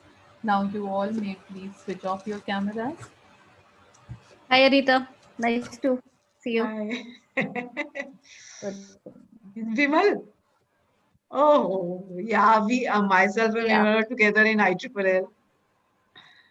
Nice to see you here. I saw you had been organizing this. Yeah. Great work.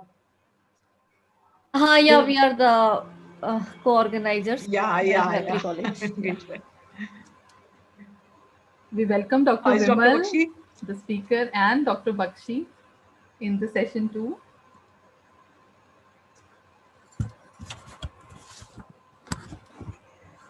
Thank you, Shweta. Thank you. We are extremely grateful for our invited speaker, Dr. Anita Goyal, for accepting our invitation and a very insightful session. Thank you once again, ma'am. Now we'll start the second session of today's lectures. Before we start the session, there are some important announcements. We request our participants to keep their cameras off and microphones on mute. We also request you to keep your phones on silent mode.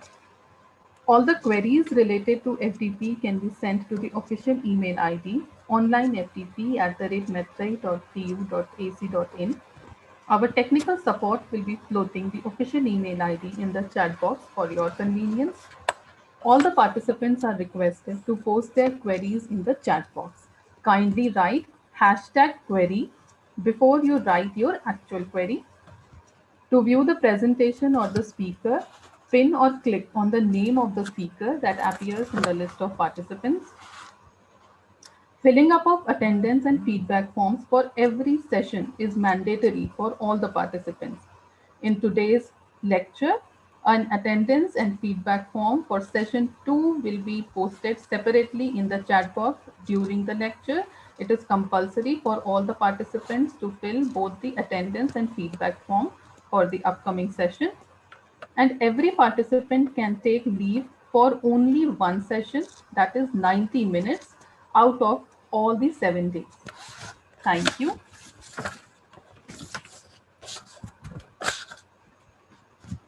It is a privilege for me to announce that we have our esteemed speaker, Dr. Vimal Ra, with us. Thank you, ma'am, for joining us.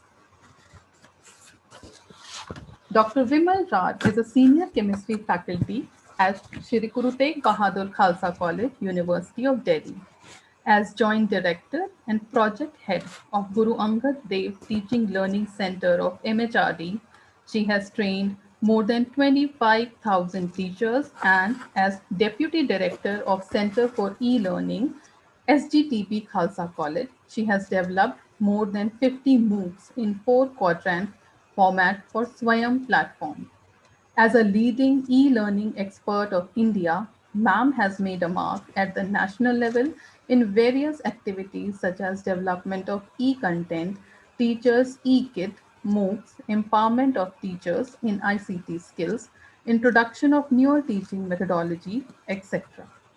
Dr. Rar is a leading women edupreneur in the field of e-learning with a decade of experience in the corporate e-learning sector as well. She has to her credit many research papers, a patent, books, presentations, projects, and invited talks at local, national, and international forums. She is the only chemistry teacher of the country to be awarded the National Resource Center of Chemistry of MHRD Government of India for developing ARPIT courses 2 times in a row for all chemistry teachers of India. As UGC nominee, Dr. Rar is member of governing body and advisory committees of various national educational institutions of repute. She is contributing in policy making at national level in various committees like Online Courses Regulations 2018 of UGC, E-Governance Committee at UGC, and E-Content Committee for National Educational Alliance in Technology of AICTE. Dr. Rar has been conferred with various awards like Edupreneur Award by Ministry of Education, Bahrain, Delhi Ratna Award, Edupreneur Innovator Award, to name a few. She has been recently selected to be awarded the prestigious Indian National Science Academy Teacher Award 2020. Before handing over the session, I would request the participants to post their questions for our invited speaker in the chat box. The questions will be taken up at the end of the session. The link for attendance and feedback form for this session will be posted in the chat box during the lecture. It is mandatory for all the participants to fill both the forms. May I now request ma'am to begin her lecture on role of teachers in technology-driven higher education. Over to you, ma'am. Thank you so much, Dr. Sweta, for my introduction, and good evening, each and everyone. I know it's a difficult time for all of you to attend 4:40, and you must be tired, but let's get started, because the new era of self-learning through this virtual mode. I cannot see you, but I'm sure you're all with me. And in between, rather, Shweta, I will request you to please keep the chats on, and I will try to address any queries in between. So, first Sure, of ma'am. all, because I'll keep on looking. If there are some interventions which I can take care in my session itself, I will try to do. Otherwise, I will take care of them at the end.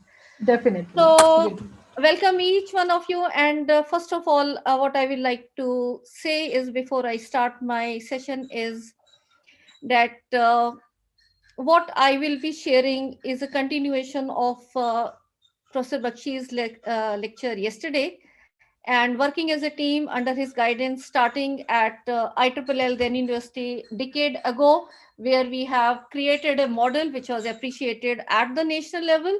And now from last decade, we are working in the field of e-learning, and the quality of the content that our team has created is being rated best in the country by Ministry of Education. So what we will be talking about is the changing roles in this context, and where all of us have to become a part, because MOOCs is not a matter of research. Integration of MOOCs in our classroom teaching is what is required, and you all also can contribute in whatever part. So either you design or you take, but definitely all of us have to integrate these resources and improve upon the quality. So it is not about becoming tech savvy just for the sake, but to enhance the quality of teaching learning. We have peaks of excellence in the country, but can they be taken uniformly across the country is another area that we have to think around. And with these words, let me start my presentation. I will do my screen share. Shweta, is my screen visible? Yes, ma'am. It is, ma'am. Thank you so much. So I have kept my chats also open. So if anyone wants to drop any message in between, it will be welcome. So dear colleagues, I will be talking about the role of teachers in technology-driven higher education. And that is right now. We are facing this unfortunately in the corona times, but I will say corona has been a silver lining in the dark cloud for education system, at least where these technologies were there more than 2 decades, but we have never exploited them the way we are exploiting, because now there is no other alternative. But when we go back, it will not be the old norm, it will be a new norm and a better norm. And how to get that better norm, where we improve upon the quality using these tools that we have learned or we will be learning. So I will be actually focusing on that part. Dear colleagues, all of you must be agreeing with me that India, being such a massive education system in the world, perhaps it is the third after US and China, but then in entire education system, teacher is the pivot to improve, or whatever quality parameters we have, teacher is the most important stakeholder. And an institution is ultimately as good as its faculty member, and it is these heritage and the so-called peaks of excellence. It is not because of the buildings, otherwise every institution would have been rated best amongst the country or the world, but it is the generation of teachers who have given their life and improved upon the quality of teaching and improved upon the various pedagogy and left a legacy in forms of various publication. So when we talk about the formal education system, where the role of teacher is very important in not only the syllabi or the curriculum designing, the teaching learning, as well as the assessment. And assessment, as you know, we have the formative as well as summative assessments. And in both of them, somewhere we perform greater role and somewhere less, but definitely in the internal assessments, it is all our area in our classroom. Now, when we are now trying to move into the so-called e-learning, blended learning, or the ICT-enabled education, as teachers, we have to understand how these virtual learners who are not in front of us, unlike the face-to-face teaching that we used to do, what all they need. So it is all learner-centric. And we have to understand the pedagogy, that how effectively we can teach these e-learners, how the course formation can be there. MOOCs is not about platform. It is the delivery by a teacher and enriched and empowered by a good quality content. If these are not there, there are so many platforms which are there. They are not MOOCs, and that is also the reason why the MOOCs are not successful in many countries. If the quality of content is not there, even in your physical classroom, you still can have the students that, okay, you have to have attend our lecture because it is 75% attendance. You remove that attendance barrier, that's where will come the power of the teacher. The students, if they are coming without the attendance, then the teacher is good. And the video also, they have to be in that spirit where the in terms of the subject delivery, in terms of the learners requirement, if we are meeting, I think that's where the learners will be coming. And in they will just log on, they will sleep. So if you are not able to deliver what they really require, interact with them, these will not be really meaningful. So the entire pedagogy for the virtual learners handling, we have to evolve, and we have to uh, use it in our own classroom scenario. And also in assessments, when in the light of new education policy 2020, the assessments will now become more important. As teachers, are we ready to take those multiple number of assignments with the students and give them feedback in a timely manner, give them the different level of learners assignment? Technology will come to help here also. So it is around taking where we are to a next level with quality improvement in each and every classroom. The MOOCs and the e-content should be integrated, and ICT tools should be integrated in our classroom teaching, whether it is face to face with the help of projectors or other ICT tools, or it is online. So what I will request my colleagues is, whatever we are learning, whatever has been designed in this 1 week, FDP also, there are only some tools. You'll have to learn more. So I will try to give you an overview coming from my experience of working a decade in e-learning corporate world, and then working a decade at national level in the e-learning projects. So what are the new roles of teacher? Don't worry, nothing very great new, but everything is now ICT empowered. In our traditional roles as a teacher, we have been disseminating knowledge, which is the prime importance, and that's where the focus will be. And that's what you can see, I have highlighted that as yellow. In addition, we do research publication, we do continuous professional development by attending seminars, FDPs, and we also have other administrative roles. But then now, what is newness in each of them?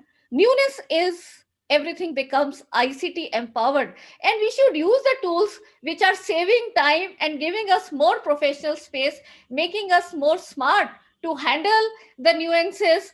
That work which was taking 1 week for me, if it can be done in half an hour, yes, definitely that's the tool which I have to adopt. And the similar tools you have to see in your classroom environment, that yes, these are the tools which will make my so many things that I have been repeating over the years and years and years, can they be left to technology? And yes, I add something more which is missing in the classroom, and that's the scenario that we have to be now getting ready.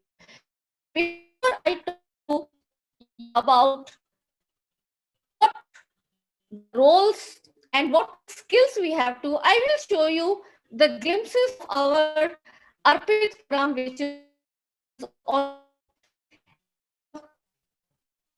And I'll just show you, look at when we say what type of video should be there, some perspective that our team has tried to put up.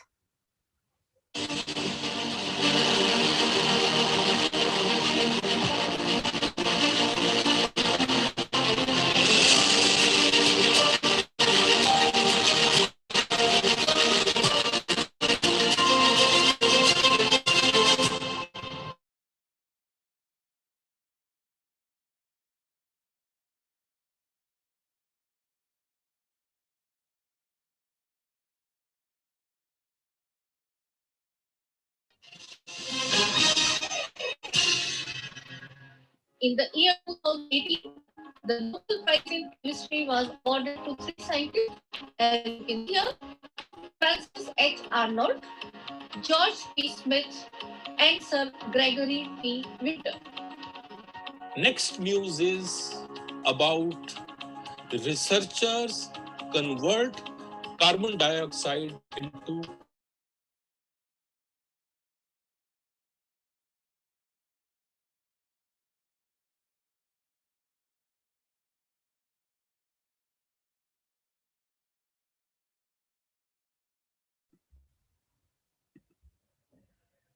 I think some network issue. Let me share the screen again, please. Yes, ma'am. Please. Yeah.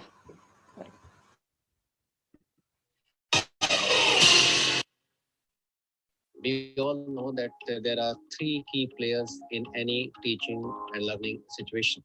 One is the curriculum, another is the teacher, and the third is the learner.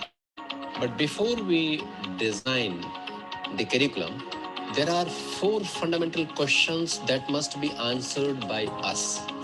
I would talk only about the preamble of the Constitution, because preamble is a crisp one-page document of the Constitution which describes the entire philosophy of the Constitution.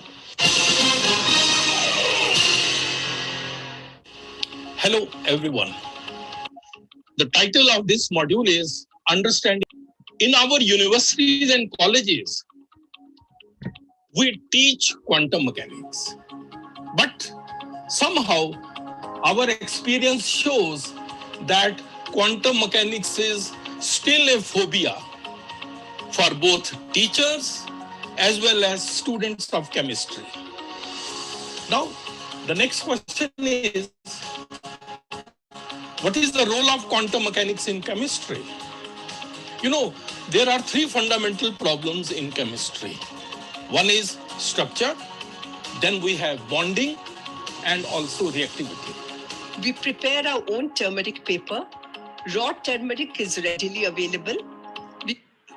And why does the color glow? The blood red thiocyanate complex. Type of complexes, usually they are tetrahedral unless the metal has a particular electronic configuration. After excitement for you to know.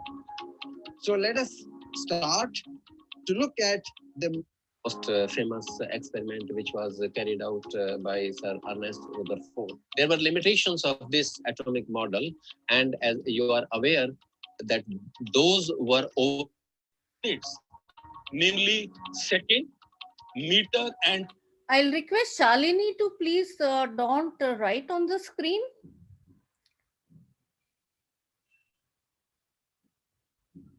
Can you please stop annotating? Yes, ma'am. We'll do that from our end, and I also request participants to please not scribble anything on the screen. of some physical constants. all the SI units henceforth will be based on the fundamental constants. And as you can see here, you have got kilogram. Now that will be based on the Planck constant. Meter, that will be based on the speed of light. Second, that will be based on the hyperfine treatment. 19 year as the International Year of the Periodic Table of Chemical Elements. We have completed the 150 fatty acid for the body. And it is proven in these studies that the high intake of trans fatty acids is associated with increased cardiovascular disease. So that's why deep fried things like samosa Called Woods steel. This is a variety of steel which originated in India, and to be more specific, in South India in the 6th century BC. Nucleophilic substitution reactions. unique, the so-called or within alpha molecule remain the same. You solve the electronic problem for given nuclear positions and then keep changing the nuclear positions and then get a. As shown on the left, you have atoms which form bonds, and these bonds are of the order of few angstroms. You can have three-dimensional connectivity as on the left, and layered structures like in graphite shown in the right. And these kind of solids can be studied using X-ray diffraction. Hello, welcome to this edition of Chem Talk, Mass Spectrometry. The next symbol I am going to talk about is the flammable symbol. And you can see here, the symbol represents the symbol of a flame. So what are these chemicals on which bottle you will find this symbol? These are the chemicals that catch fire easily under a given set of conditions and must therefore be used with utmost care. There is nothing called pharmaceutical, it is chemistry. We are at the Lakeside Life Sciences Private Limited, and we'll be taking the expert input from today is the Argus Lab. It is the most Windows operating system. It is freely licensed. One can use as many copies as one needs.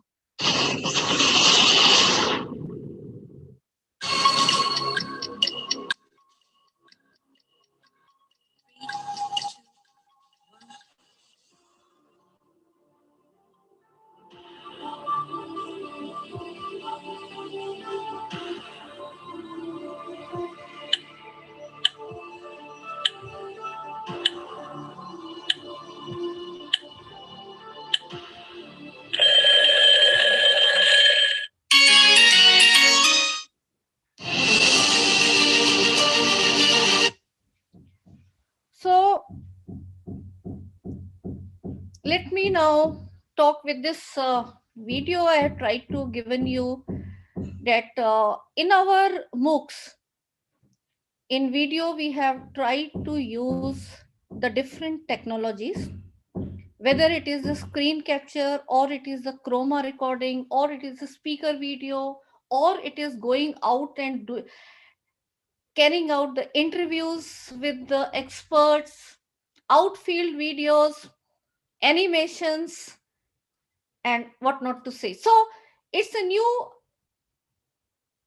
combination that you have to see that what videos can provide to our learners, which in our classroom situations cannot be there. But towards that, we have to prepare ourselves holistically for pedagogy, ICT tools, and subject. Learning these tools will not mean that our subject knowledge is not, that is definitely we have to be excelling in that. In addition, we have to see how the virtual learners pedagogy has to be there, and then what tools can be used to have most effective interactions with our learners. And the idea is to make them holistic learners and taking them to the lifelong learning skills. So I will start from very elementary thing. That is, we should be, first of all, knowing these basic ICT skills to begin with, and it will help from the beginners to the uh, latest level, and you will have to keep on working because technology, every day you have the new tools coming, and we'll have to evolve. But then where to begin? I'll say basic ICT skills, the Word, Excel, PowerPoint, or the similar for other softwares. You have to know that how a properly formatted document or a multimedia enriched presentation or a spreadsheet with data, formulas, graphs, because even in our NAC reporting or for our students, classroom analytics, we have to use all these in very minimal level. So that should be very clear. I'm not talking about the email, social networking tools and others. You're all very comfortable in that. But many teachers, they come and say, we know Word, Excel, and PowerPoint. And believe you me, you attend our workshops we keep on conducting regularly, you will say, no, we were not knowing the PowerPoint the way it has to be. And you can even look at the presentations that our team has as compared to the others. Going further, we also have to have the file sharing, the document management system, because gone are the time of those hard disks or pen drives that sitting close by will say, okay, now you give me this file. And so now we have to be learning about these, and then which folder we are sharing, which is not to be shared. And even when we are passing off our uh, examination paper for the students, which is very very important thing. And if someone hacks your mail or has password, then it can go. So there should be ways that you should be able to see how you can lock the document, and don't give the password along with the same document. Maybe you can use the different medium, call over or text it through WhatsApp, or using some other medium, but don't use the same medium. Like ATM also, when you get the card and you get the password, they are in two different envelopes received at different time, no, not in the same. So same way we have to now see that when we are sharing these electronic very important documents, especially the examination papers and all, then we should be very very careful. Coming to the live classes, handling the video conferencing tools, thanks to corona we have learned these, but still we need to learn more. It is not about one way delivery, it is about interacting also with your learners in between. So you should be parallelly able to handle your chats, see what your learners are saying, whether they are able to give you some question in between, or they want you to repeat that part. So all that becomes now a new norm. And putting opinion polls, there are so many ways that we can bring interactivity through these as well. And I'm sure in some of the sessions it will be done here as well, some part, I think Google Meet. But yes, you can learn about others.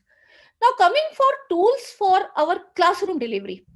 Classroom delivery, whether it is in the blended form, when we have students in front of us, when we go back to our classrooms where we use projectors, or it is in the form of online teaching learning, then the PowerPoint is very, very important. So what I will say here is that many of you may be having a question that chalk and board is best. How many of you are really missing your chalk and board? Can I get some chats reply? Are you missing your chalk and board? Yes, Anil Kumar is missing. Anyone else? Shashibala, Shweta Gandhi, Monica, most of us definitely, and most of us are really missing this. But if I tell you that even in the before Corona, I preferred not to touch chalk. It may be surprising, but yes, there are some ways how we can use it. Don't you have a question that our efforts go away so many times? And especially we had so many reputed teachers who have retired now. Wish when we attended their lectures, we could capture the way they beautifully wrote on the blackboards, putting them beautifully in sequence and then going into next and next. No, we could not do that. But now, in this colorful world, using the PowerPoint along with the projector in your classroom, you can bring more colors which our next generation, the millennium generation learners are looking for. They don't want our black and white boards and chalks. They want more colors which are more expressive, make the concept simpler. So the idea is not to fill up the colors just for the sake of colors, but look at my bio colleagues, the flora and fauna. When they talk about that it has three leaves, then it will be called as this. Show them. I think visual learning has more appeal than what we have been. Somehow, if I go back to my school days, I used to rote learn all those classification of biology, and then when I go in my park and see which tree it is, I am just totally out. So, is the rote learning giving us really the knowledge and wisdom? Maybe not. So, we have to be really using this visual learning, and we can't keep on drawing the same things again and again on that board. So take them handy with you, and there are plenty of diagrams. My maths colleagues may be trying to visualize the difficult formulas, and then you can see, really see, try rearranging a square plus b square is really equal to c square, and then you can go into the definitions. Or my physics colleagues, that how the circuit diagrams going from here to here, or the input going to output, there can clearly be a color combination used with these circuit diagrams. And you can go back to the slide. It's not that you have rubbed and then some student will ask, madam, sir, please tell me again, and then you start drawing again. You can just go to the back slide and explain that, and come further. So we have to be now taking these into our hands. And now the technology provides you with the 3D models also. Look at this, I'm using in PowerPoint only. And when I am trying to explain the difference between this simple cubic with this face centered cubic, I can really make the structure more lively, which is not possible on the blackboard or the green boards. Don't you agree with me? This is something which will take the teaching learning to the next level. For our every topic, we have to see what these type of resources have to be taken. My bio colleagues, again, drawing those complex cell diagrams, which your students can also watch, and these are simulations.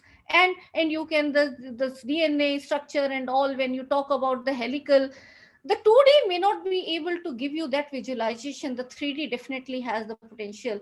And now compare this cross section of the brain, corresponding one paragraph written with no visual. The student will keep on thinking, imagining what is the brain inside. You make the diagram on the blackboard. Okay, some better thing that, okay, this is the labeling. Make it into a color diagram. Better.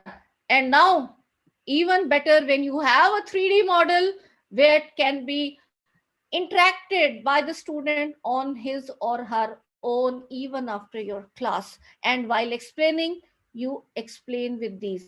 So search for these type of models and visuals which will be enhancing your teaching learning and empowering you. It will be reducing your time in drawing those again and again, whether they are graphs for my commerce colleagues, or the diagrams, or anywhere. And even for literature colleagues, that if you're telling some poetry or things, try to have the imaginary visuals, and what you have in your mind, if they can be brought, definitely it will be a better learning for our learners.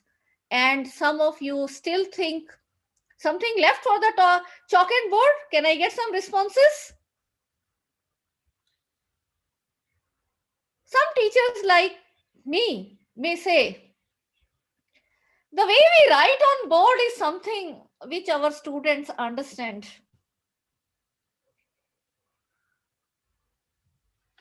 Okay, so can we put that also? Yes.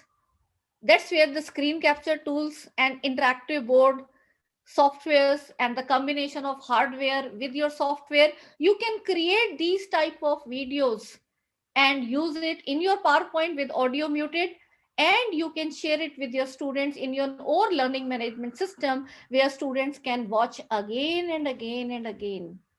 And yes, there's a question coming from Aparijita, that I teach history, and I've seen that whenever I use PowerPoint, my student starts blindly copying each and every content without listening to the interpretation.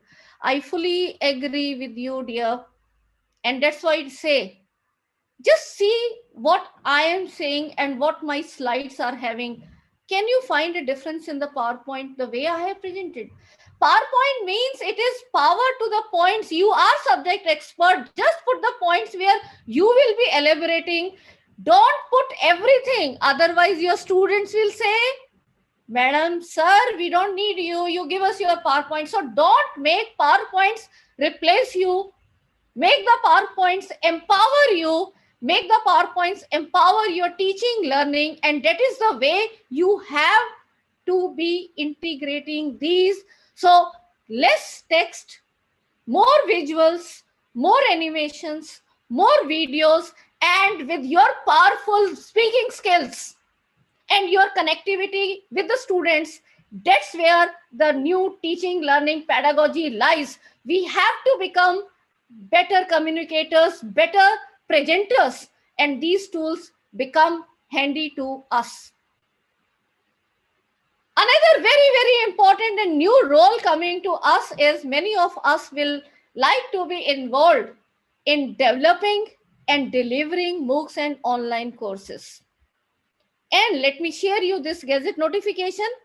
MOOCs was introduced in July 2016 in the form of this Gazette notification, where up to 20% of the courses done by students via SWAM platform, they can earn credit. But even this 20% has not been realized fully. And now in Corona times, we are talking about that it will be expanded to 40%. But are we ready? The answer is no, because the teachers are not ready and the MOOCs are also not ready. The MOOCs are not available for all. NPTEL and our EPG Pathshala group, they have done, but the such more MOOCs have to be created. And let me share you that I am in the revision committee of EPG Pathshala for the second phase MOOC, that in case of now the next level MOOCs, what we are looking is where are the options and election. When we talk about CBCS being integrated, I think you all ask honestly to each of you, have we been able to give our student choices? The answer is no, because if in 60 students in my class, they will say that we want to have 10 options.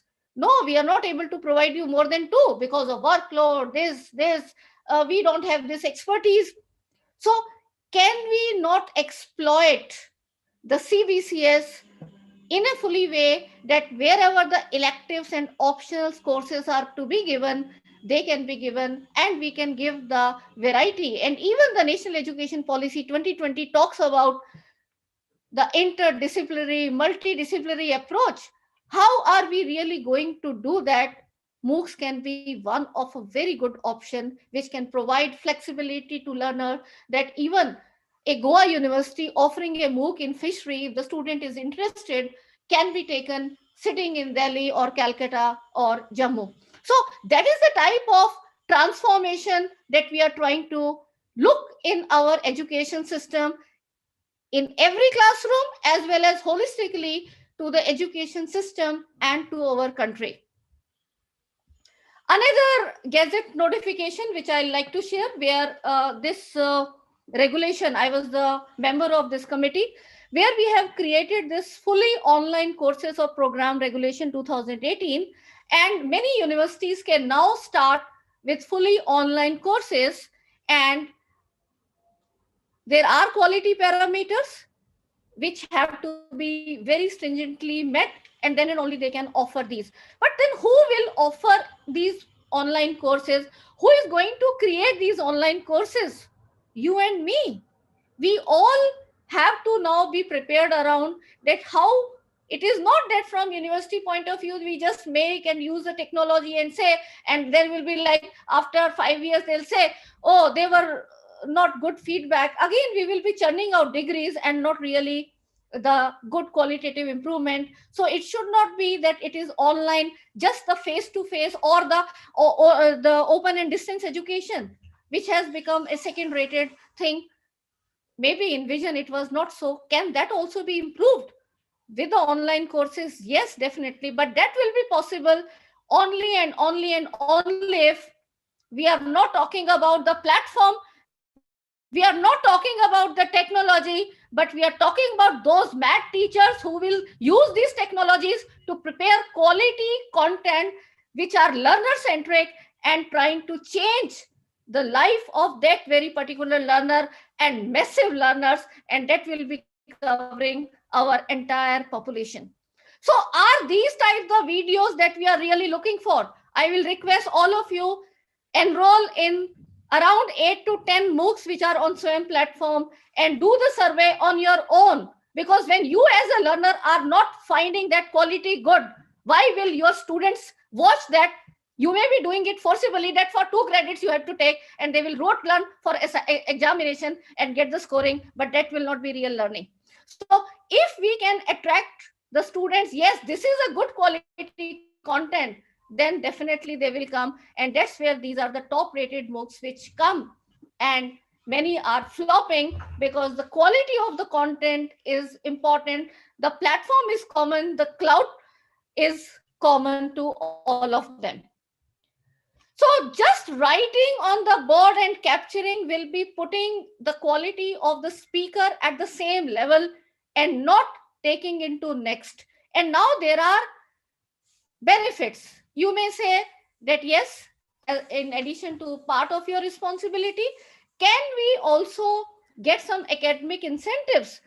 As per UGC CAS regulation 2018, maybe many of you are aware that contribution towards not only the research papers and publications, we now have entire this column third coming up, that the development of ICT mediated teaching, learning and content development and MOOCs development, and this 4 quadrants. All the MOOCs being created are in 4 quadrants, and I am happy to share the EPG Pathshala 4 quadrant has been evolved by me and Professor A.K. Bakshi. So with this, you can, but you have to know what is inside the 4 quadrant. I'll be talking about that as well. But before that, what is e-content? E-content in definition, you may say any digital content put up.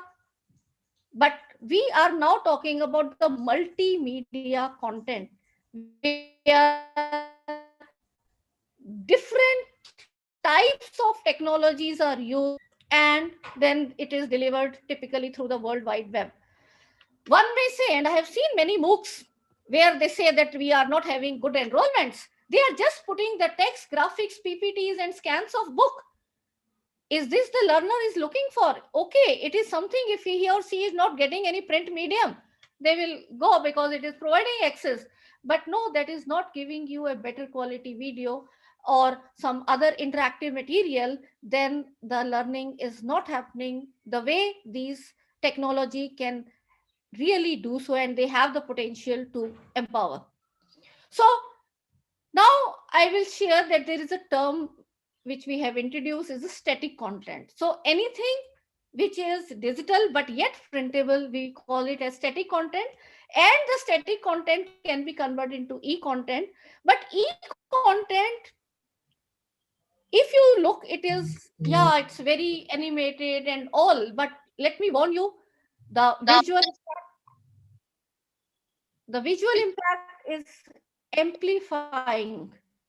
So if you are having good content, conceptually correct, then it will be having good into best or better.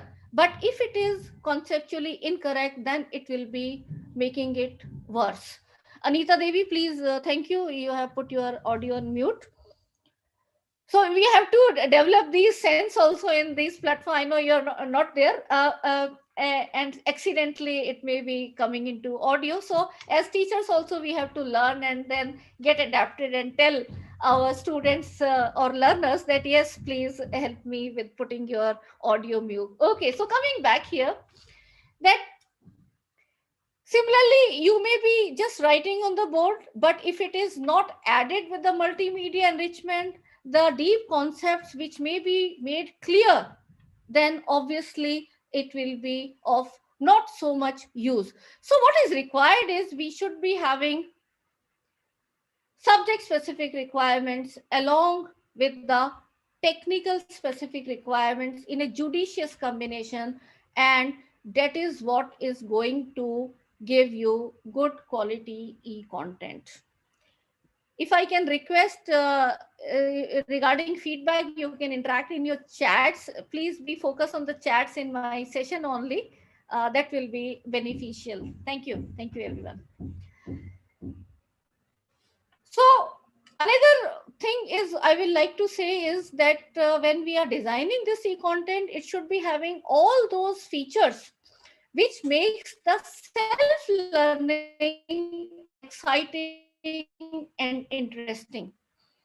So try to break in between, like we had used some questions, 1-mark question in between with good audio, and so that flavor, it should not be monotonous that you are just reading out something and you are putting your camera on, and that becomes very, very boring for the learner. And how do you structure the content for making any full course or a MOOCs? Normally, a 1 semester paper of 4 credit is divided into 35 to 40 parts, which we call as modules. And now this has formed the standard for all the MOOCs on SWAYAM platform. And even the Arpit courses we are making is 20 hours video and 20 hours non-video content. And the standardization started with EPG Pathshala model. And there we had divided every module further into 4 quadrants. And this is the 4 quadrant e-content where you get 5 API if you are contributing for 1 module. So 1 module is equivalent to 1 or 1.5 hour of classroom delivery in a face-to-face mode. Having these 4 components, there is a self-learned video of 30 to 35 minutes duration. There is a corresponding e-text which will go into more elaborate version.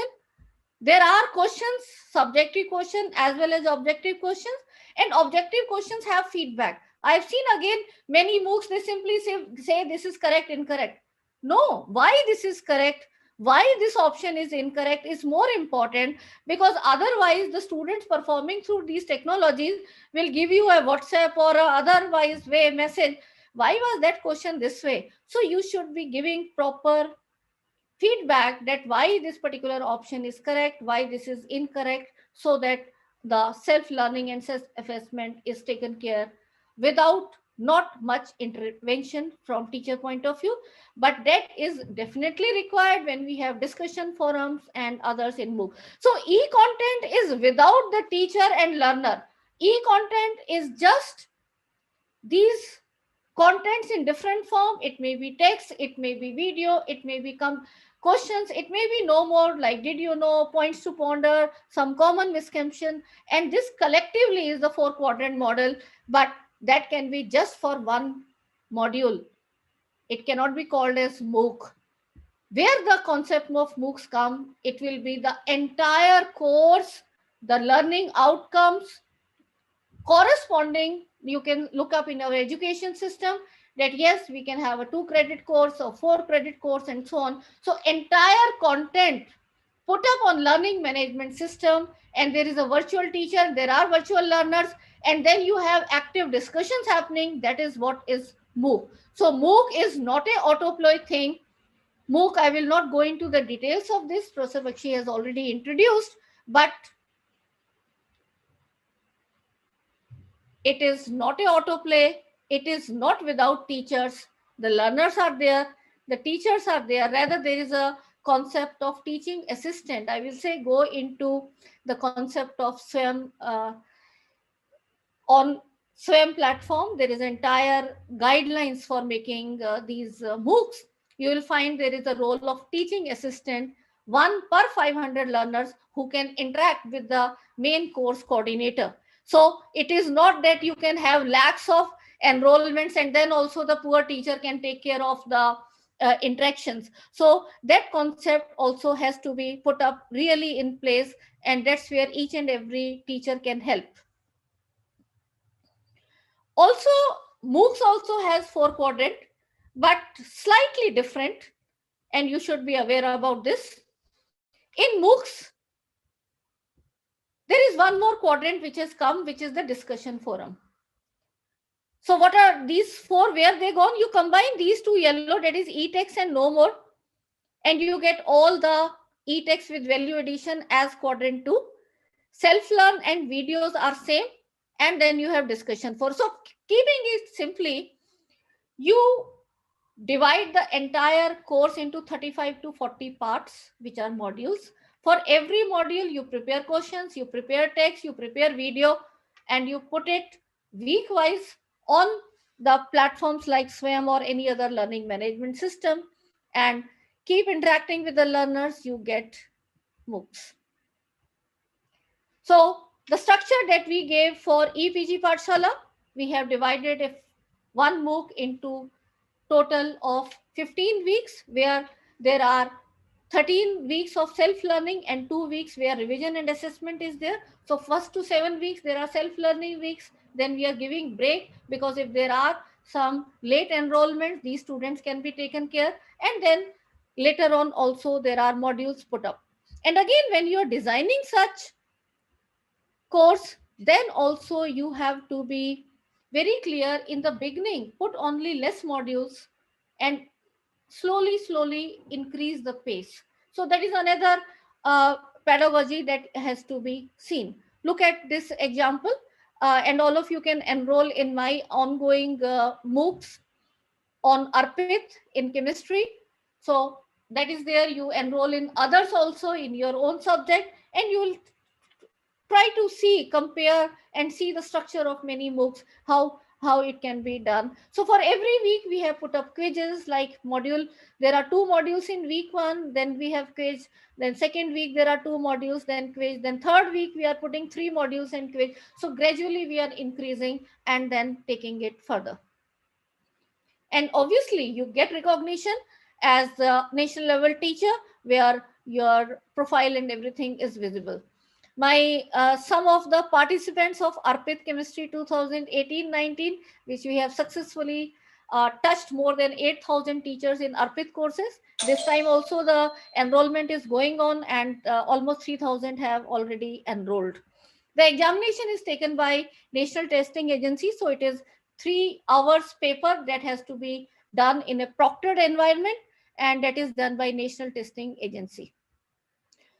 I have also introduced, some of you may be thinking that maybe we may not get chance in developing MOOC, but how the concept of flipped classroom and how the Bloom's taxonomy, the pedagogies to differentiate the different level of learners through questions, you can actually take part in our teachers e-kit. This has been conceptualized by me, and since last 3 years it has been recognized by Ministry of Education.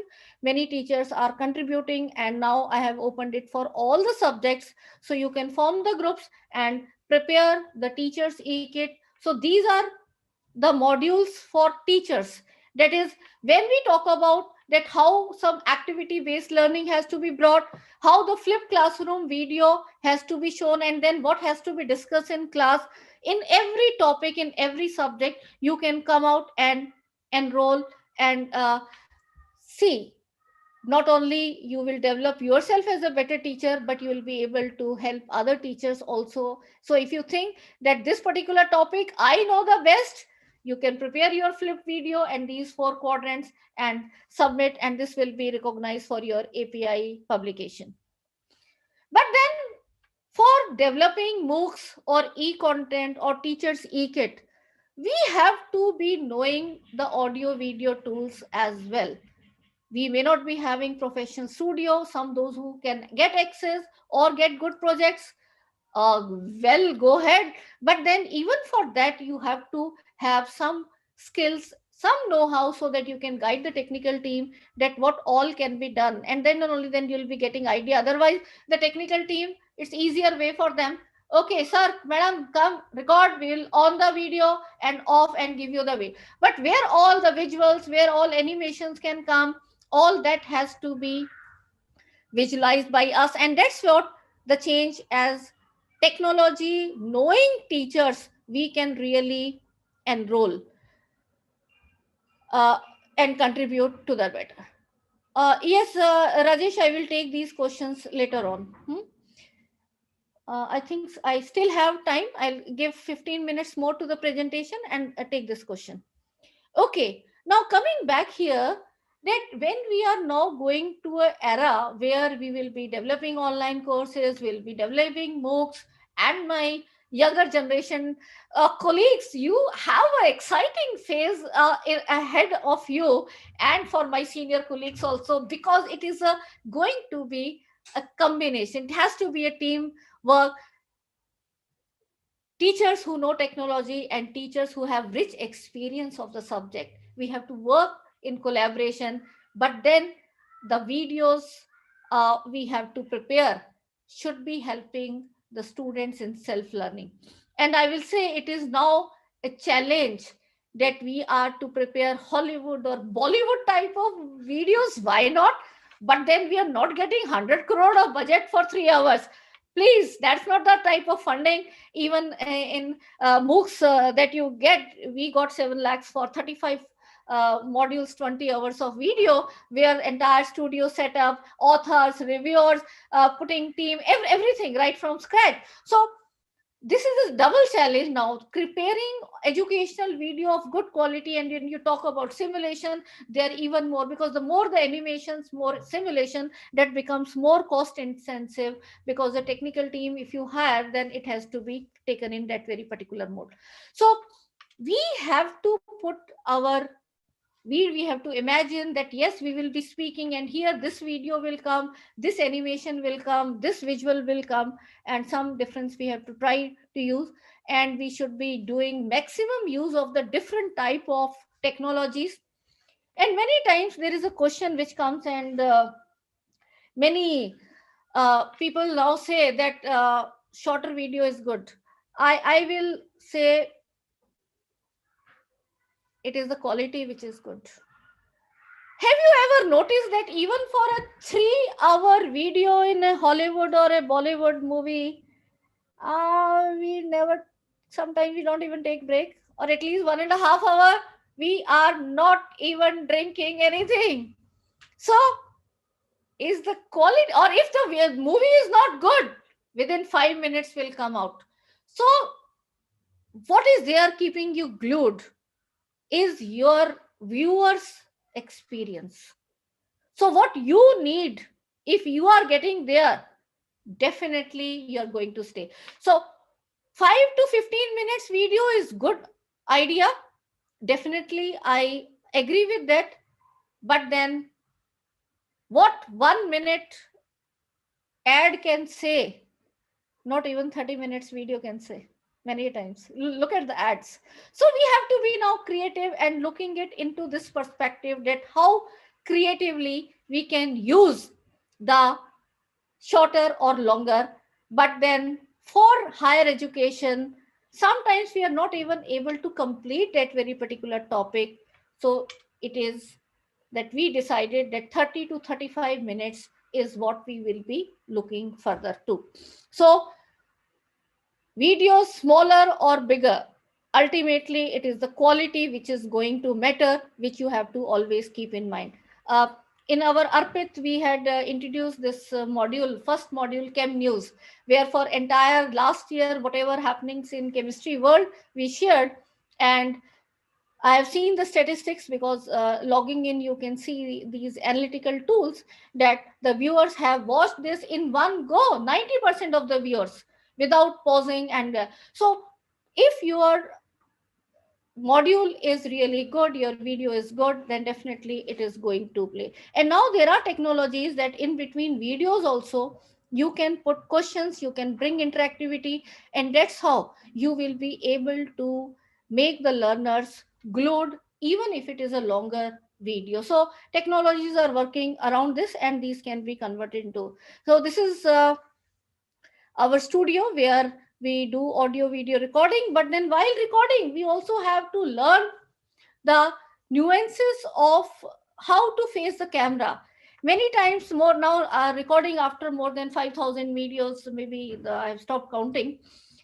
Many speakers who are very comfortable in front of their face-to-face audience, what happens when they come in front of camera? They are not so confident. So we have to learn this skill. We have to learn the skill of voice modulation. And when we are doing audio recording, these audio devices, what should be the best distance? So I'd say we'll have to also become now performers. Some performance we do in our class, but then in this part is only half of the, so even in online these virtual classes, not the entire layout, but then we have to see that what all part is being taken in the camera, accordingly we have to be using this. And we have to also know, see, this is my studio green, and me and Professor Bakshi, we were sitting there only. And all this background and this even table is artificial. So this is a virtual set technology mixing 4-5 combinations of technologies. We have created this intro video which Professor Bakshi has shown you, and you can log in on Swayam and watch it again. So see, so we decided to record in this way because we knew all this we will be doing in post production stage while editing. I knew that okay, we can put up this virtual table, then we sat in front of a green covered clothes table and we were sitting in this. And this is a chroma key technology which is said where the green can be made transparent, so you get a cutout, so you get space for putting educational content or the visuals behind and in front of you. And 90% of the TV news, if you watch, they are in the virtual set technology only.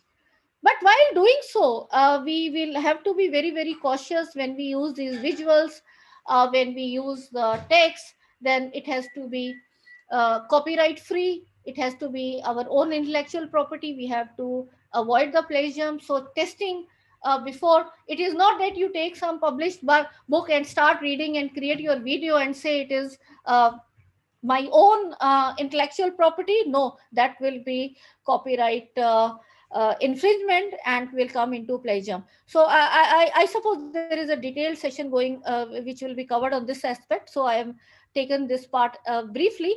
But one thing I will like to mention that even this includes my this presentation in our classroom interactions.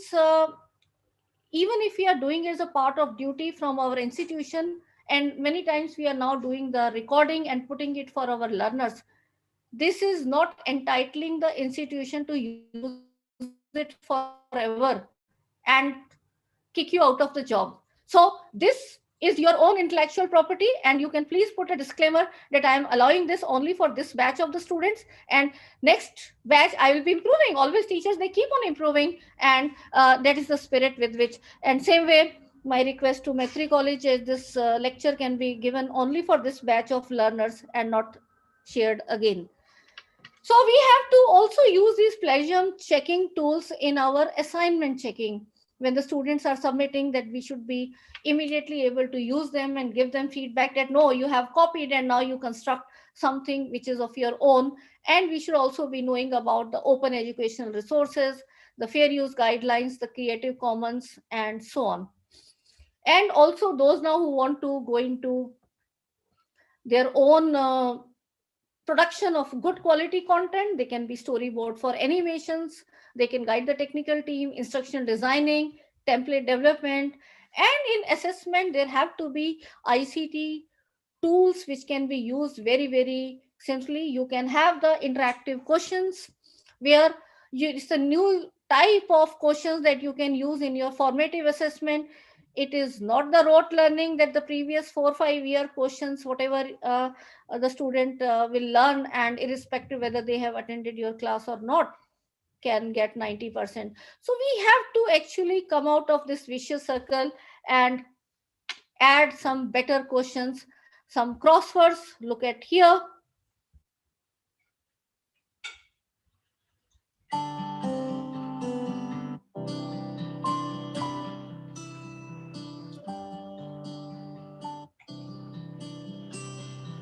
So students can check on their own whether they have written correct or not.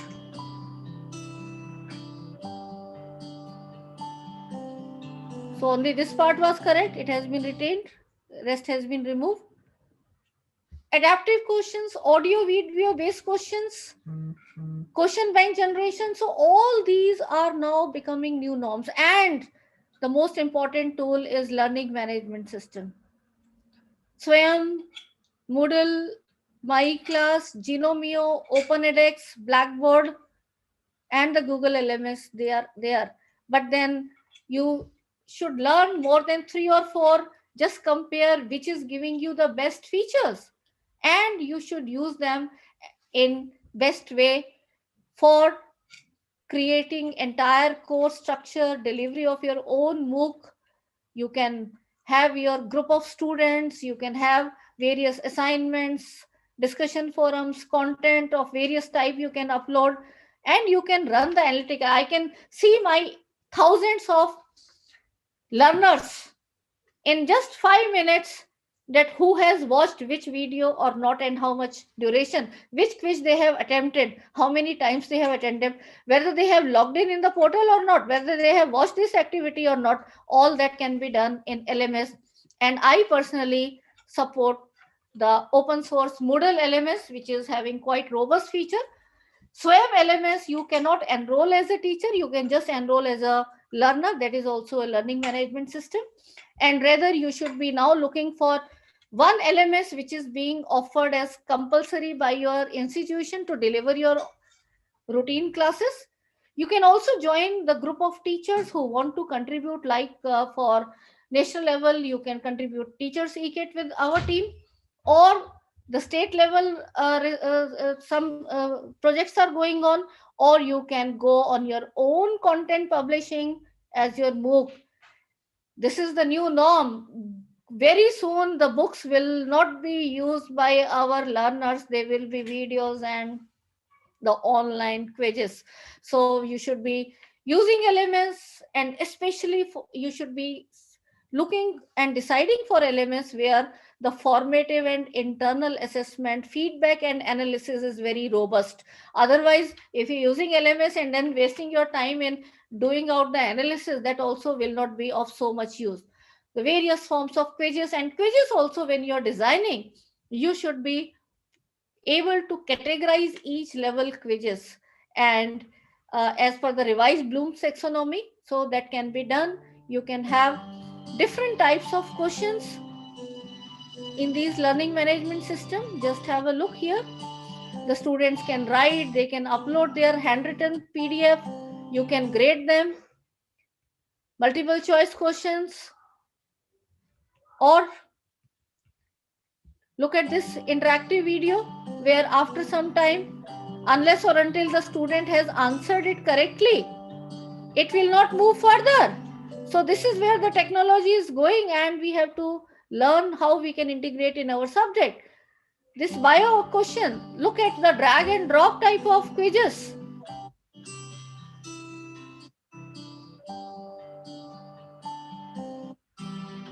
So it leaves very less scope for rote learning, and the analysis and report can be done. And as teachers, we have to now use all these tools in technology empowered pedagogies, and that already Professor Bakshi has explained very well. Let me repeat that again. The flipped learning, that is the videos, whether they are created by you or they are in open educational resources or on SWAYAM platform or anywhere, you tell your students, identify that this is the video which I will be then discussing in next class. Let the students come prepared with that, and in your classroom, take the learning to that next level, the problem solving, the group discussion, interaction with the students. It is not about just talking from one side. We have to really interact with our learners, and that is what has been missing in the effort of saying we have completed the syllabus. We have been just sharing the information which is available handy to them. We are not sharing any new information. So stop sharing all that information, convert that into good quality video lectures, and start doing more interaction with the learners. Prepare them for the life skills, lifelong learning, and the skills which they will require for their jobs and other. And that will come only with the confidence when you are interacting with them, engaging them in problem solving, co-learning, and facilitating, not just sharing what you are putting more efforts in making notes. You are learning and they are not learning, they are just writing, and they will just do the rote learn and give the examination. So that's a change that we can do with the flipped classroom learning, along with good quality questions. And all technology can empower you. You don't have to worry about that, how will I assess the student. The immediate assessment can happen through various question bank and different adaptive questions that as I told you. So technology has all these things, but all of you have to be aware and ready for that. And all this has to be done where we add the missing part of a curriculum. Curriculum is not the syllabi, but about preparing a student holistically into a responsible Indian citizen ready to work globally. So, as a chemistry teacher, why I have to wait for another environmental studies paper? Why the environment part is not there in each and every one when we are discussing? We can extend it, or the social issues, or the industry requirements. So all that can be embedded, and that is what some innovative way we have tried to make this ARPIT program, which is unique, not like the other ARPIT program, just any syllabus and being delivered. So I'm sure in COVID times there are challenges, but all of us as teachers, we have got now acquainted to these, and we have to also prepare towards not only the virtual teaching learning that we are trying to understand right now with the online tools, but also the augmented reality, virtual reality, which will make these animations more like lively and interactive. Technologies are there, and we have to prepare and use them, the AI, all for the personalized learning. The one-to-one learning is the best, and that's where the MOOC has to be. So MOOC is just not a word. MOOC in real spirit, inside the quality has to be taken. It's not that we have created this MOOC, this MOOC, this MOOC, or we have attempted this MOOC. What real teaching learning you have done as a course coordinator, and what real teaching learning the student or the learner has done. The MOOC will be effective only if we take that into this. So I welcome all of you to join my more programs. So you can join my Telegram group if you have not joined through this. And I believe, and that's what our group is working for. I'm thankful to Professor Bakshi, who is the chairman of our center, my principal, Dr. Jaswinder Singh, and all our other eminent academicians as resource persons helping us in various activities. So we believe in continuous capacity building of teachers along with quality content and MOOCs. Please, in the name of MOOCs, just don't do research and publish papers. Start doing work, start preparing good quality content for our teachers. Otherwise, it will remain like pedagogy. The education pedagogies are there, but still those pedagogies are not embedded in classroom teaching. And that is what the change our group wants. So let us together meet the challenges and convert them into opportunities to enhance our education system. Thank you so much. And now I am available for questions.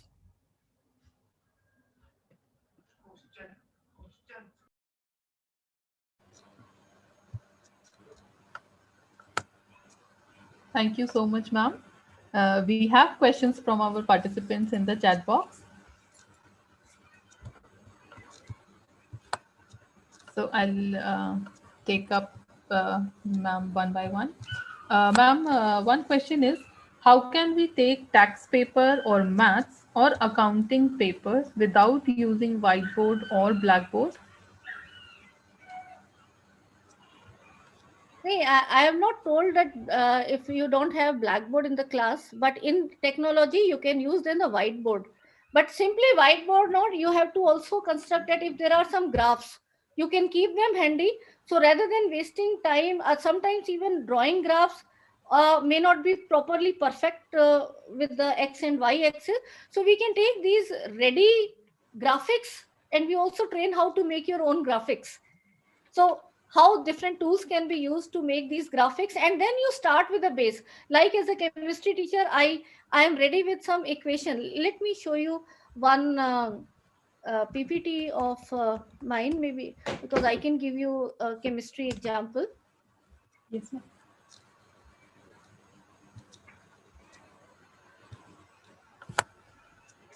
So like this is one of my PPT, and when I go into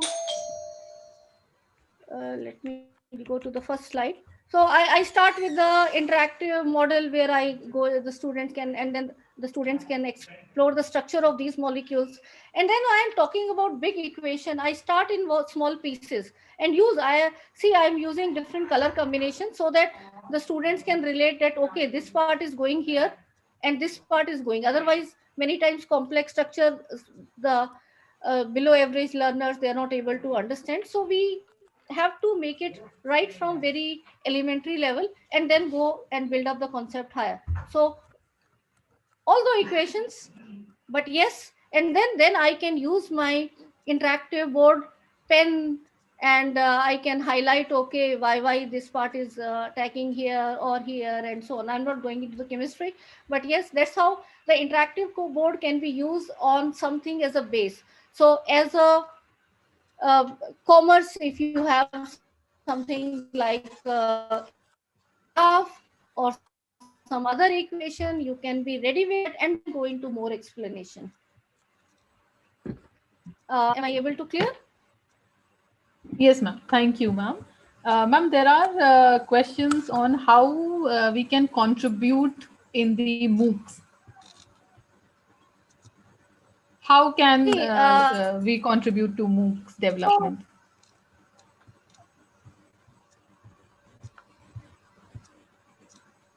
There are national coordinators, as Professor Bakshi has mentioned in his presentation. CEC is looking for UG level, and EPG Pathshala by UGC. It is still to open the second phase. I am in the committee who is looking for the revision, that how it can be brought in a new avatar in the second phase. And they will be open, and then CEC UG MOOCs are available, so you can apply. But there is one requirement which somehow my Delhi University colleagues may not be able to fulfill. Other colleagues may be able to do so. Is they require that if you have to make a MOOC, we will fund you only if your university is approving for credit transfer. So you'll have to get it approved from the statutory body, and if you can do so, please go ahead. That's how it can be done. They will fund you, and then you can prepare your MOOC and run. Okay, thank you, ma'am. Ma'am, the next question is, there are a few questions, ma'am, on how to enroll for e-content in Arpit. Arpit, I can show it is on just on SWAM platform, and just a minute. Shweta, there is a WhatsApp group of this group with you. Why don't you add me in the WhatsApp group? I will share a couple of documents. There is a PDF which I have made, that how Arpit program for chemistry you can enroll. On similar lines, you can then look.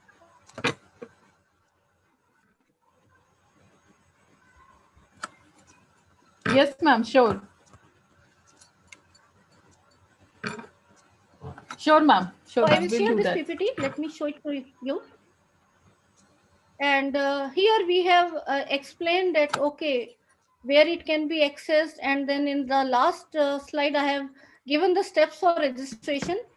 It was till 10th December, but yesterday only it has been now extended to 31st December. So it is till 31st December. So you and all of your colleagues, and you can tell your students also, they need not go into exam, but they can definitely benefit. So you have to go to SWAM portal, and then they have to click join on that very particular course. There will be a login or sign up. They have to fill the registration form, and it is simple. No money to be paid. It is free to enroll for everyone, and you can start learning. And please enroll in your respective subject as well as mine. Definitely. I'd like to have feedback. Yeah, thank you, ma'am. Ma'am, there is another question. Hindi साहित्य में ई content पर कुछ सूचना दे सकें तो अच्छा रहेगा, ma'am. Hindi साहित्य में ई कंटेंट. अमित जी, हिंदी में कुछ जेएनयू के मूक्स बने थे जो स्वयं पे कंटेंट है. नहीं तो inflibnet.ac.in पे जाइए आप. inflibnet.ac.in ये यूजीसी ही की बॉडी है, जिसमें सारा का सारा ईपीजी पाठशाला का कंटेंट आपको 77 सब्जेक्ट्स में मिलेगा. We were the front runners to complete our 6 subject, but उसके बाद भी अभी ongoing काम है जो complete हो रहा है, काफियों का complete नहीं हुआ था. So हिंदी में वहां पे भी आपको काफी काम मिलेगा. और जिस सब्जेक्ट वालों को नहीं मिलता है, You are having golden opportunity. Go and grab that. We will be helping you in the technical part. Thank you, ma'am. Ma'am, there is another question. Dear ma'am, don't you think universities also need better access to archives, journals, and manuscripts to enhance digital pedagogy? Is there over reliance on animation when it comes to updating digital content? Oh, I could not get your question. Can you repeat it? Sorry. Yes, ma'am, definitely. Ma'am, the question is, ma'am, don't you think universities also need better access to archives, journals, and manuscripts to enhance digital pedagogy? Yeah, definitely. I fully agree. And we have to work on all the fronts. Whatever resources are being provided, form of journals, other e-resources, as well as create our own. Because see, even the content which is being created at the national level, at regional level, our colleagues may like to have some more case studies, like we do. See, a student who is in the rural setup or the student who is in an urban setup, maybe the same concept can be explained in two different case studies or scenario. So all that has to be then looked up in that very particular way. Thank you, ma'am. Ma'am, there is another question. Ma'am, what did you use to build up crosswords? I've used hot potatoes. It's a free software. You can search and hot potatoes. Hot potatoes. Okay, okay, ma'am. And it will export the HTML file, which you can then put up on your LMS. Yeah, sure, definitely, ma'am. That would be great. Ma'am, another question, ma'am. Is there anything in German language or literature? And how can we get in touch with you? You can get in touch with me. My email ID is same as my name, vimalrar@gmail.com. Don't do the typo error. But then you, for receiving our information, what activities we are doing, you can join our Telegram group. I will post that here. Shweta, add me to their WhatsApp group. I'll share all these information. Ma'am, I will request yeah, the admins to add you in the Yeah, group, I'll tell ma'am. Saroj. I will, yes, ma'am. I'll, Yes, ma'am. I'll definitely do that. Yeah, Shweta, there are softwares for 3D figures. Even this Microsoft Office, if you enroll, then in Windows you have this 3D Paint. Try this 3D Paint. Also has the virtual reality and the 3D models. So you can create Okay. your 3D models and you can try doing some virtual reality as well. Definitely, ma'am. Definitely. Ma'am, there is another question.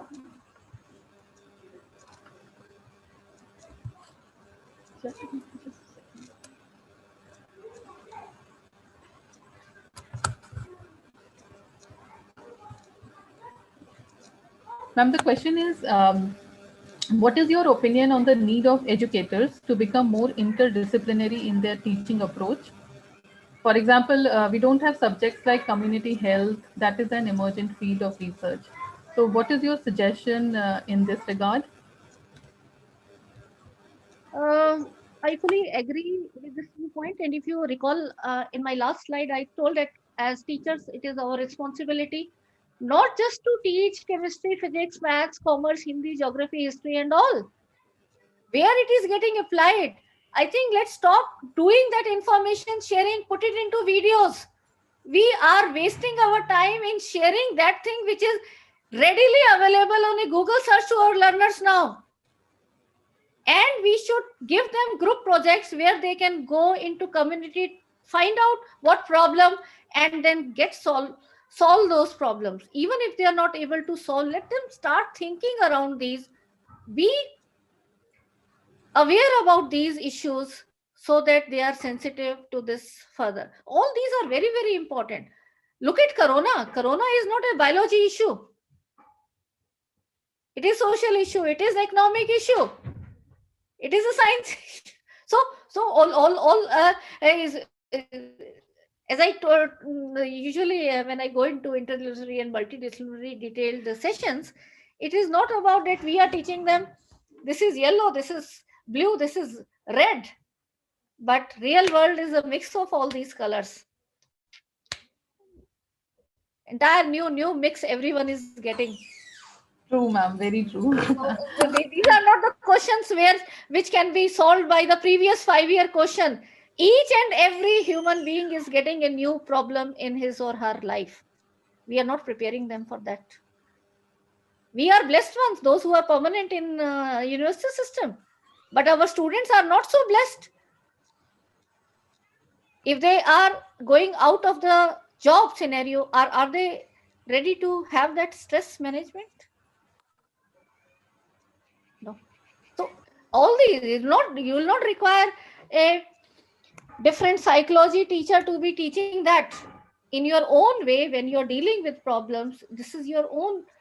Every teacher should know how to interact and handle these kids and prepare them strongly. Even if there are failures, we should encourage them. Otherwise, they will not be taking risk and become entrepreneurs. True, ma'am. Ma'am, there is one more question. Is there any specific site to develop mathematics content?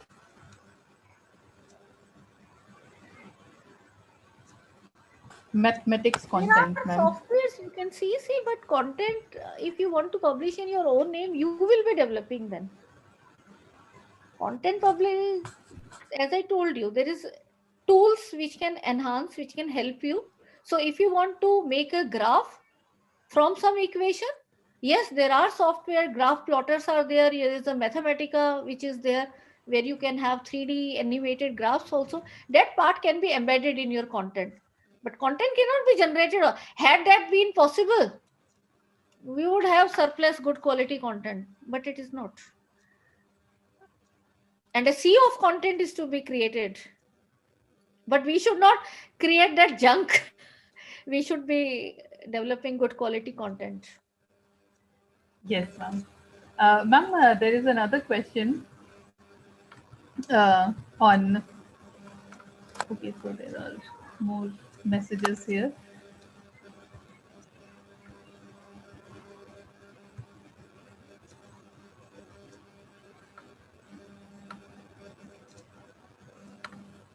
Ma'am, the request is to please show the slide of plagiarism once again. I actually took that part briefly because I know there is some detailed session you have put up on copyright. Yes, ma'am. We So, do have, yeah, I can ma'am. do that.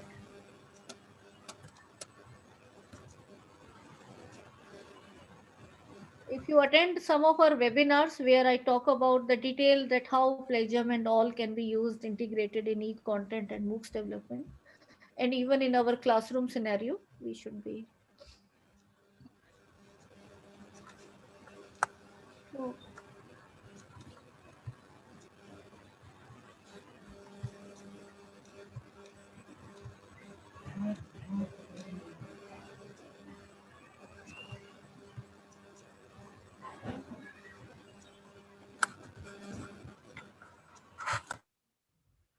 and you can refer to the Indian laws, the copyright laws, and just see again. It is about awareness. What I wanted to give you as my colleagues is the awareness that all this is happening and you have to learn it. So when you have a poster coming up that yes, there is a workshop on Moodle, you should know, yes, in Moodle, then this is a learning management system, and I'll be able to have interactive quizzes. I can do the analytics checking of my students. So then you can join. Otherwise, if you're not even heard about what is instruction designing, what are the templates, and what is teacher secret, how will you go and benefit from that? So in the same way we have to do with our learners. Our learners are smart enough, like all of you. They will be exploring. But then they have to be facilitated and guided that yes, now you have come in this course, these are the ways and this is how, and that also becomes another responsibility. And believe you me, I think we all know deep in our hearts there are some students who will not come in our class in entire semester, whatever best rating we may be doing for ourselves, and they will still score 90%. And so what are we doing? What are we doing? We are wasting our time. So just don't do that what you have been doing, writing on that board. Writing good videos, make good videos to begin with, even lower quality videos will do. But start adding that missing part, interacting with the students. Rather, in the online system, you should have, if you are having 4 classes, divide your 50-60 students into 15. Every student should be given 5-10 minutes. It is not about that you just speak and the students are writing, they rote learn. We have gone into a wrong direction entirely. It's time to disrupt everything. Just stop teaching the way you have been doing in class, and technology can empower you. Assessment technology can handle. You just interact, guide the students, solve problems with them. That is what is required.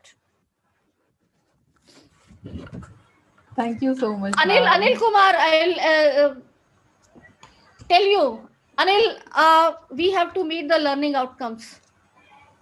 I am telling you, you start adopting this to at least 20% of your syllabus. Your students will love it. You prepare them in a different way. They can definitely crack that exam for 4 days of learning. पूरा 6 महीने नहीं चाहिए. वो 3 दिन में रट्टे लगा के 80% ले आएंगे. They have been trained in the school education system to do rote learning. So you don't worry about that clearing. They will clear. Identify in syllabus what has to be given them for self-learning, what has to be discussed, and what can be relegated to these videos. Do the differentiation.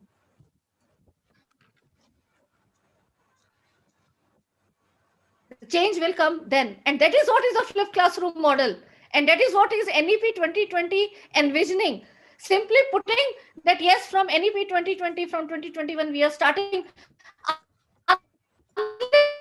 Every teacher adopts these methodology, it will not happen. And the teachers will be able to adopt these if you are having your good quality content. मिल जाते हैं ready-made, you are lucky. नहीं मिलते हैं तो you are even more lucky, you prepare yourself. And what tools have to be used? You don't need a high-end studio. घर बैठ के मैं अपने हर रोज अपनी क्लास रिकॉर्ड करती हूँ. And I'm putting in my learning management system, and the students are watching at night, 12 p.m., 1 p.m., 1 a.m. in the night. I'm seeing that the students are watching my videos. Can we repeat that? If some student has missed our classes. Now, Shweta, you're also offering these videos. Ask all of these learners if they, because of internet or not internet, they are not able to attend, even if it was a physical. Were we giving them video lectures recorded? So if you don't give one lecture, they will say, Madam, please give us this, and you then ask questions from that. So look, now you are all learner. If you need the sessions, if you are going to be questions around that, your student definitely need that. And for that, you have to have a good preparation for that subject. Shweta, it really takes a lot of courage to record yourself on video. I challenge those who are preaching how to make MOOCs. Let them prepare one MOOC and then start telling that how the MOOCs have to be prepared. It is not only about technology. It is your passion around your subject or your experience. And that is what our team has tried to do. Some part in EPG, Pathshala Chemistry, and Arpit, that way has been rated. It is a combination of all. It was a challenge for us in Arpit course because it was to cater to physical chemistry, organic chemistry, inorganic chemistry. So around 40% topics we have kept general, which are useful for all. And then we went into specialization. So how you design looking at the learner's requirement, learning outcomes. And every year, the same learner we wanted to attract lifelong learning. So the Chem News module, the safety aspect in chemistry, which is missing in the education system. So try to add those things. these even our FDPs are not like the refresher courses that XYZ is coming and X is not going knowing what is Y doing, Y is not knowing Z, and in totality we have taken 10 lectures and done is that. No. Some of you do our hands-on workshop, the exclusive one. You will come to know what I am talking about. Definitely, ma'am, definitely. Thank you, And this ma'am. change, Thank see, you. all of you have to percolate it further. Don't keep it with you. Get trained yourself, and those who feel that they are already knowing, please help as a resource person. Help the education, school education system. There also a lot of change has to be done. NEP 2020 cannot be put up this way. A massive, massive transformation is required. And all that can be done with the help of us, all of the teachers. And that's another very, very important role that we are blessed to have in our professional timing before we, and with our group, you see, we have also stalwarts like Professor Bakshi who are helping us after their retirement because they feel that yes, they can contribute. So that's the change we want to do. Actually, it is so even if the lectures are so boring, you have to be enthusiastic. Come on, in your classroom. Then and only then you will be able to create your learners excited towards the learner, that particular subject, and take it in lifelong learning. I think that is what should be your role, and even that one lecture can make a difference. आपको तो पूरे 6 महीने मिलते हैं. You can do transformation.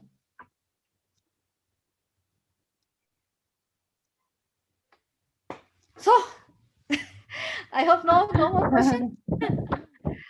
No, ma'am. Thank you, ma'am. Thank you for a really inspiring and thought-provoking session for all of us, ma'am.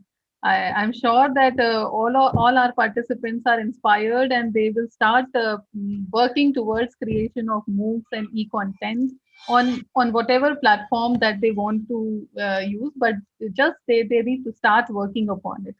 So thank you, ma'am. Thanks a lot for gracing the occasion, for accepting our invitation, and for a very, very lively session.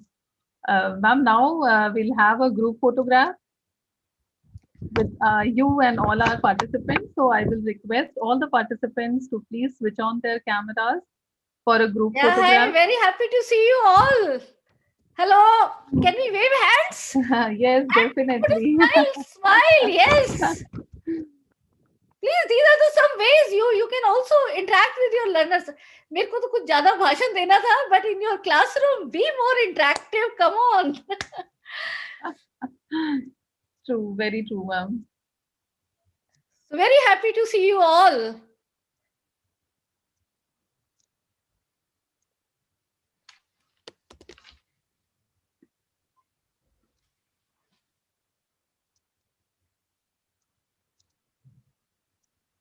Thank you, all the participants. Thank you, ma'am. Thank you, everyone. And bye-bye, good night. See you soon in some other program. Keep Definitely. on learning. Yes, ma'am. So we need to inform all the participants that the recorded lecture on some useful and advanced features of Google Doc and Google Sheet, related quiz and the project assignment have been uploaded on the Google Classroom for your reference. This module has been developed by Dr. Veena Guryani, Dr. Shikha Badani, and Dr. Jyotsna Talareja from Department of Computer Science, Maitreyi College. So towards the end of the session, we are extremely grateful to our invited speakers, Dr. Anita Goyal and Dr. Vimal Rar, for accepting our invitation and gracing the occasion. We thank our esteemed invited speakers of today's session for their very insightful talks. It was indeed a very enriching experience for all of us, and I'm sure all the participants have a lot to take away from today's session. We extend our sincere thanks to our resource persons of today's recorded modules. Once again, Dr. Veena Guryani, Dr. Shikha Badani, and Dr. Jyotsna Talareja of Department of Computer Science, Maitreyi College, for their tremendous efforts towards development of these recorded modules. We would also like to thank all the participants who have joined us for this session and who have made the discussion very vibrant and comprehensive through their thoughts and questions. We would be delighted to take up your queries regarding the FDP through our official email ID, that is onlinefdp@maitreyi.bu.ac.in. With this, we now formally close today's session. I would now request you all to please start logging out. Thank you once again.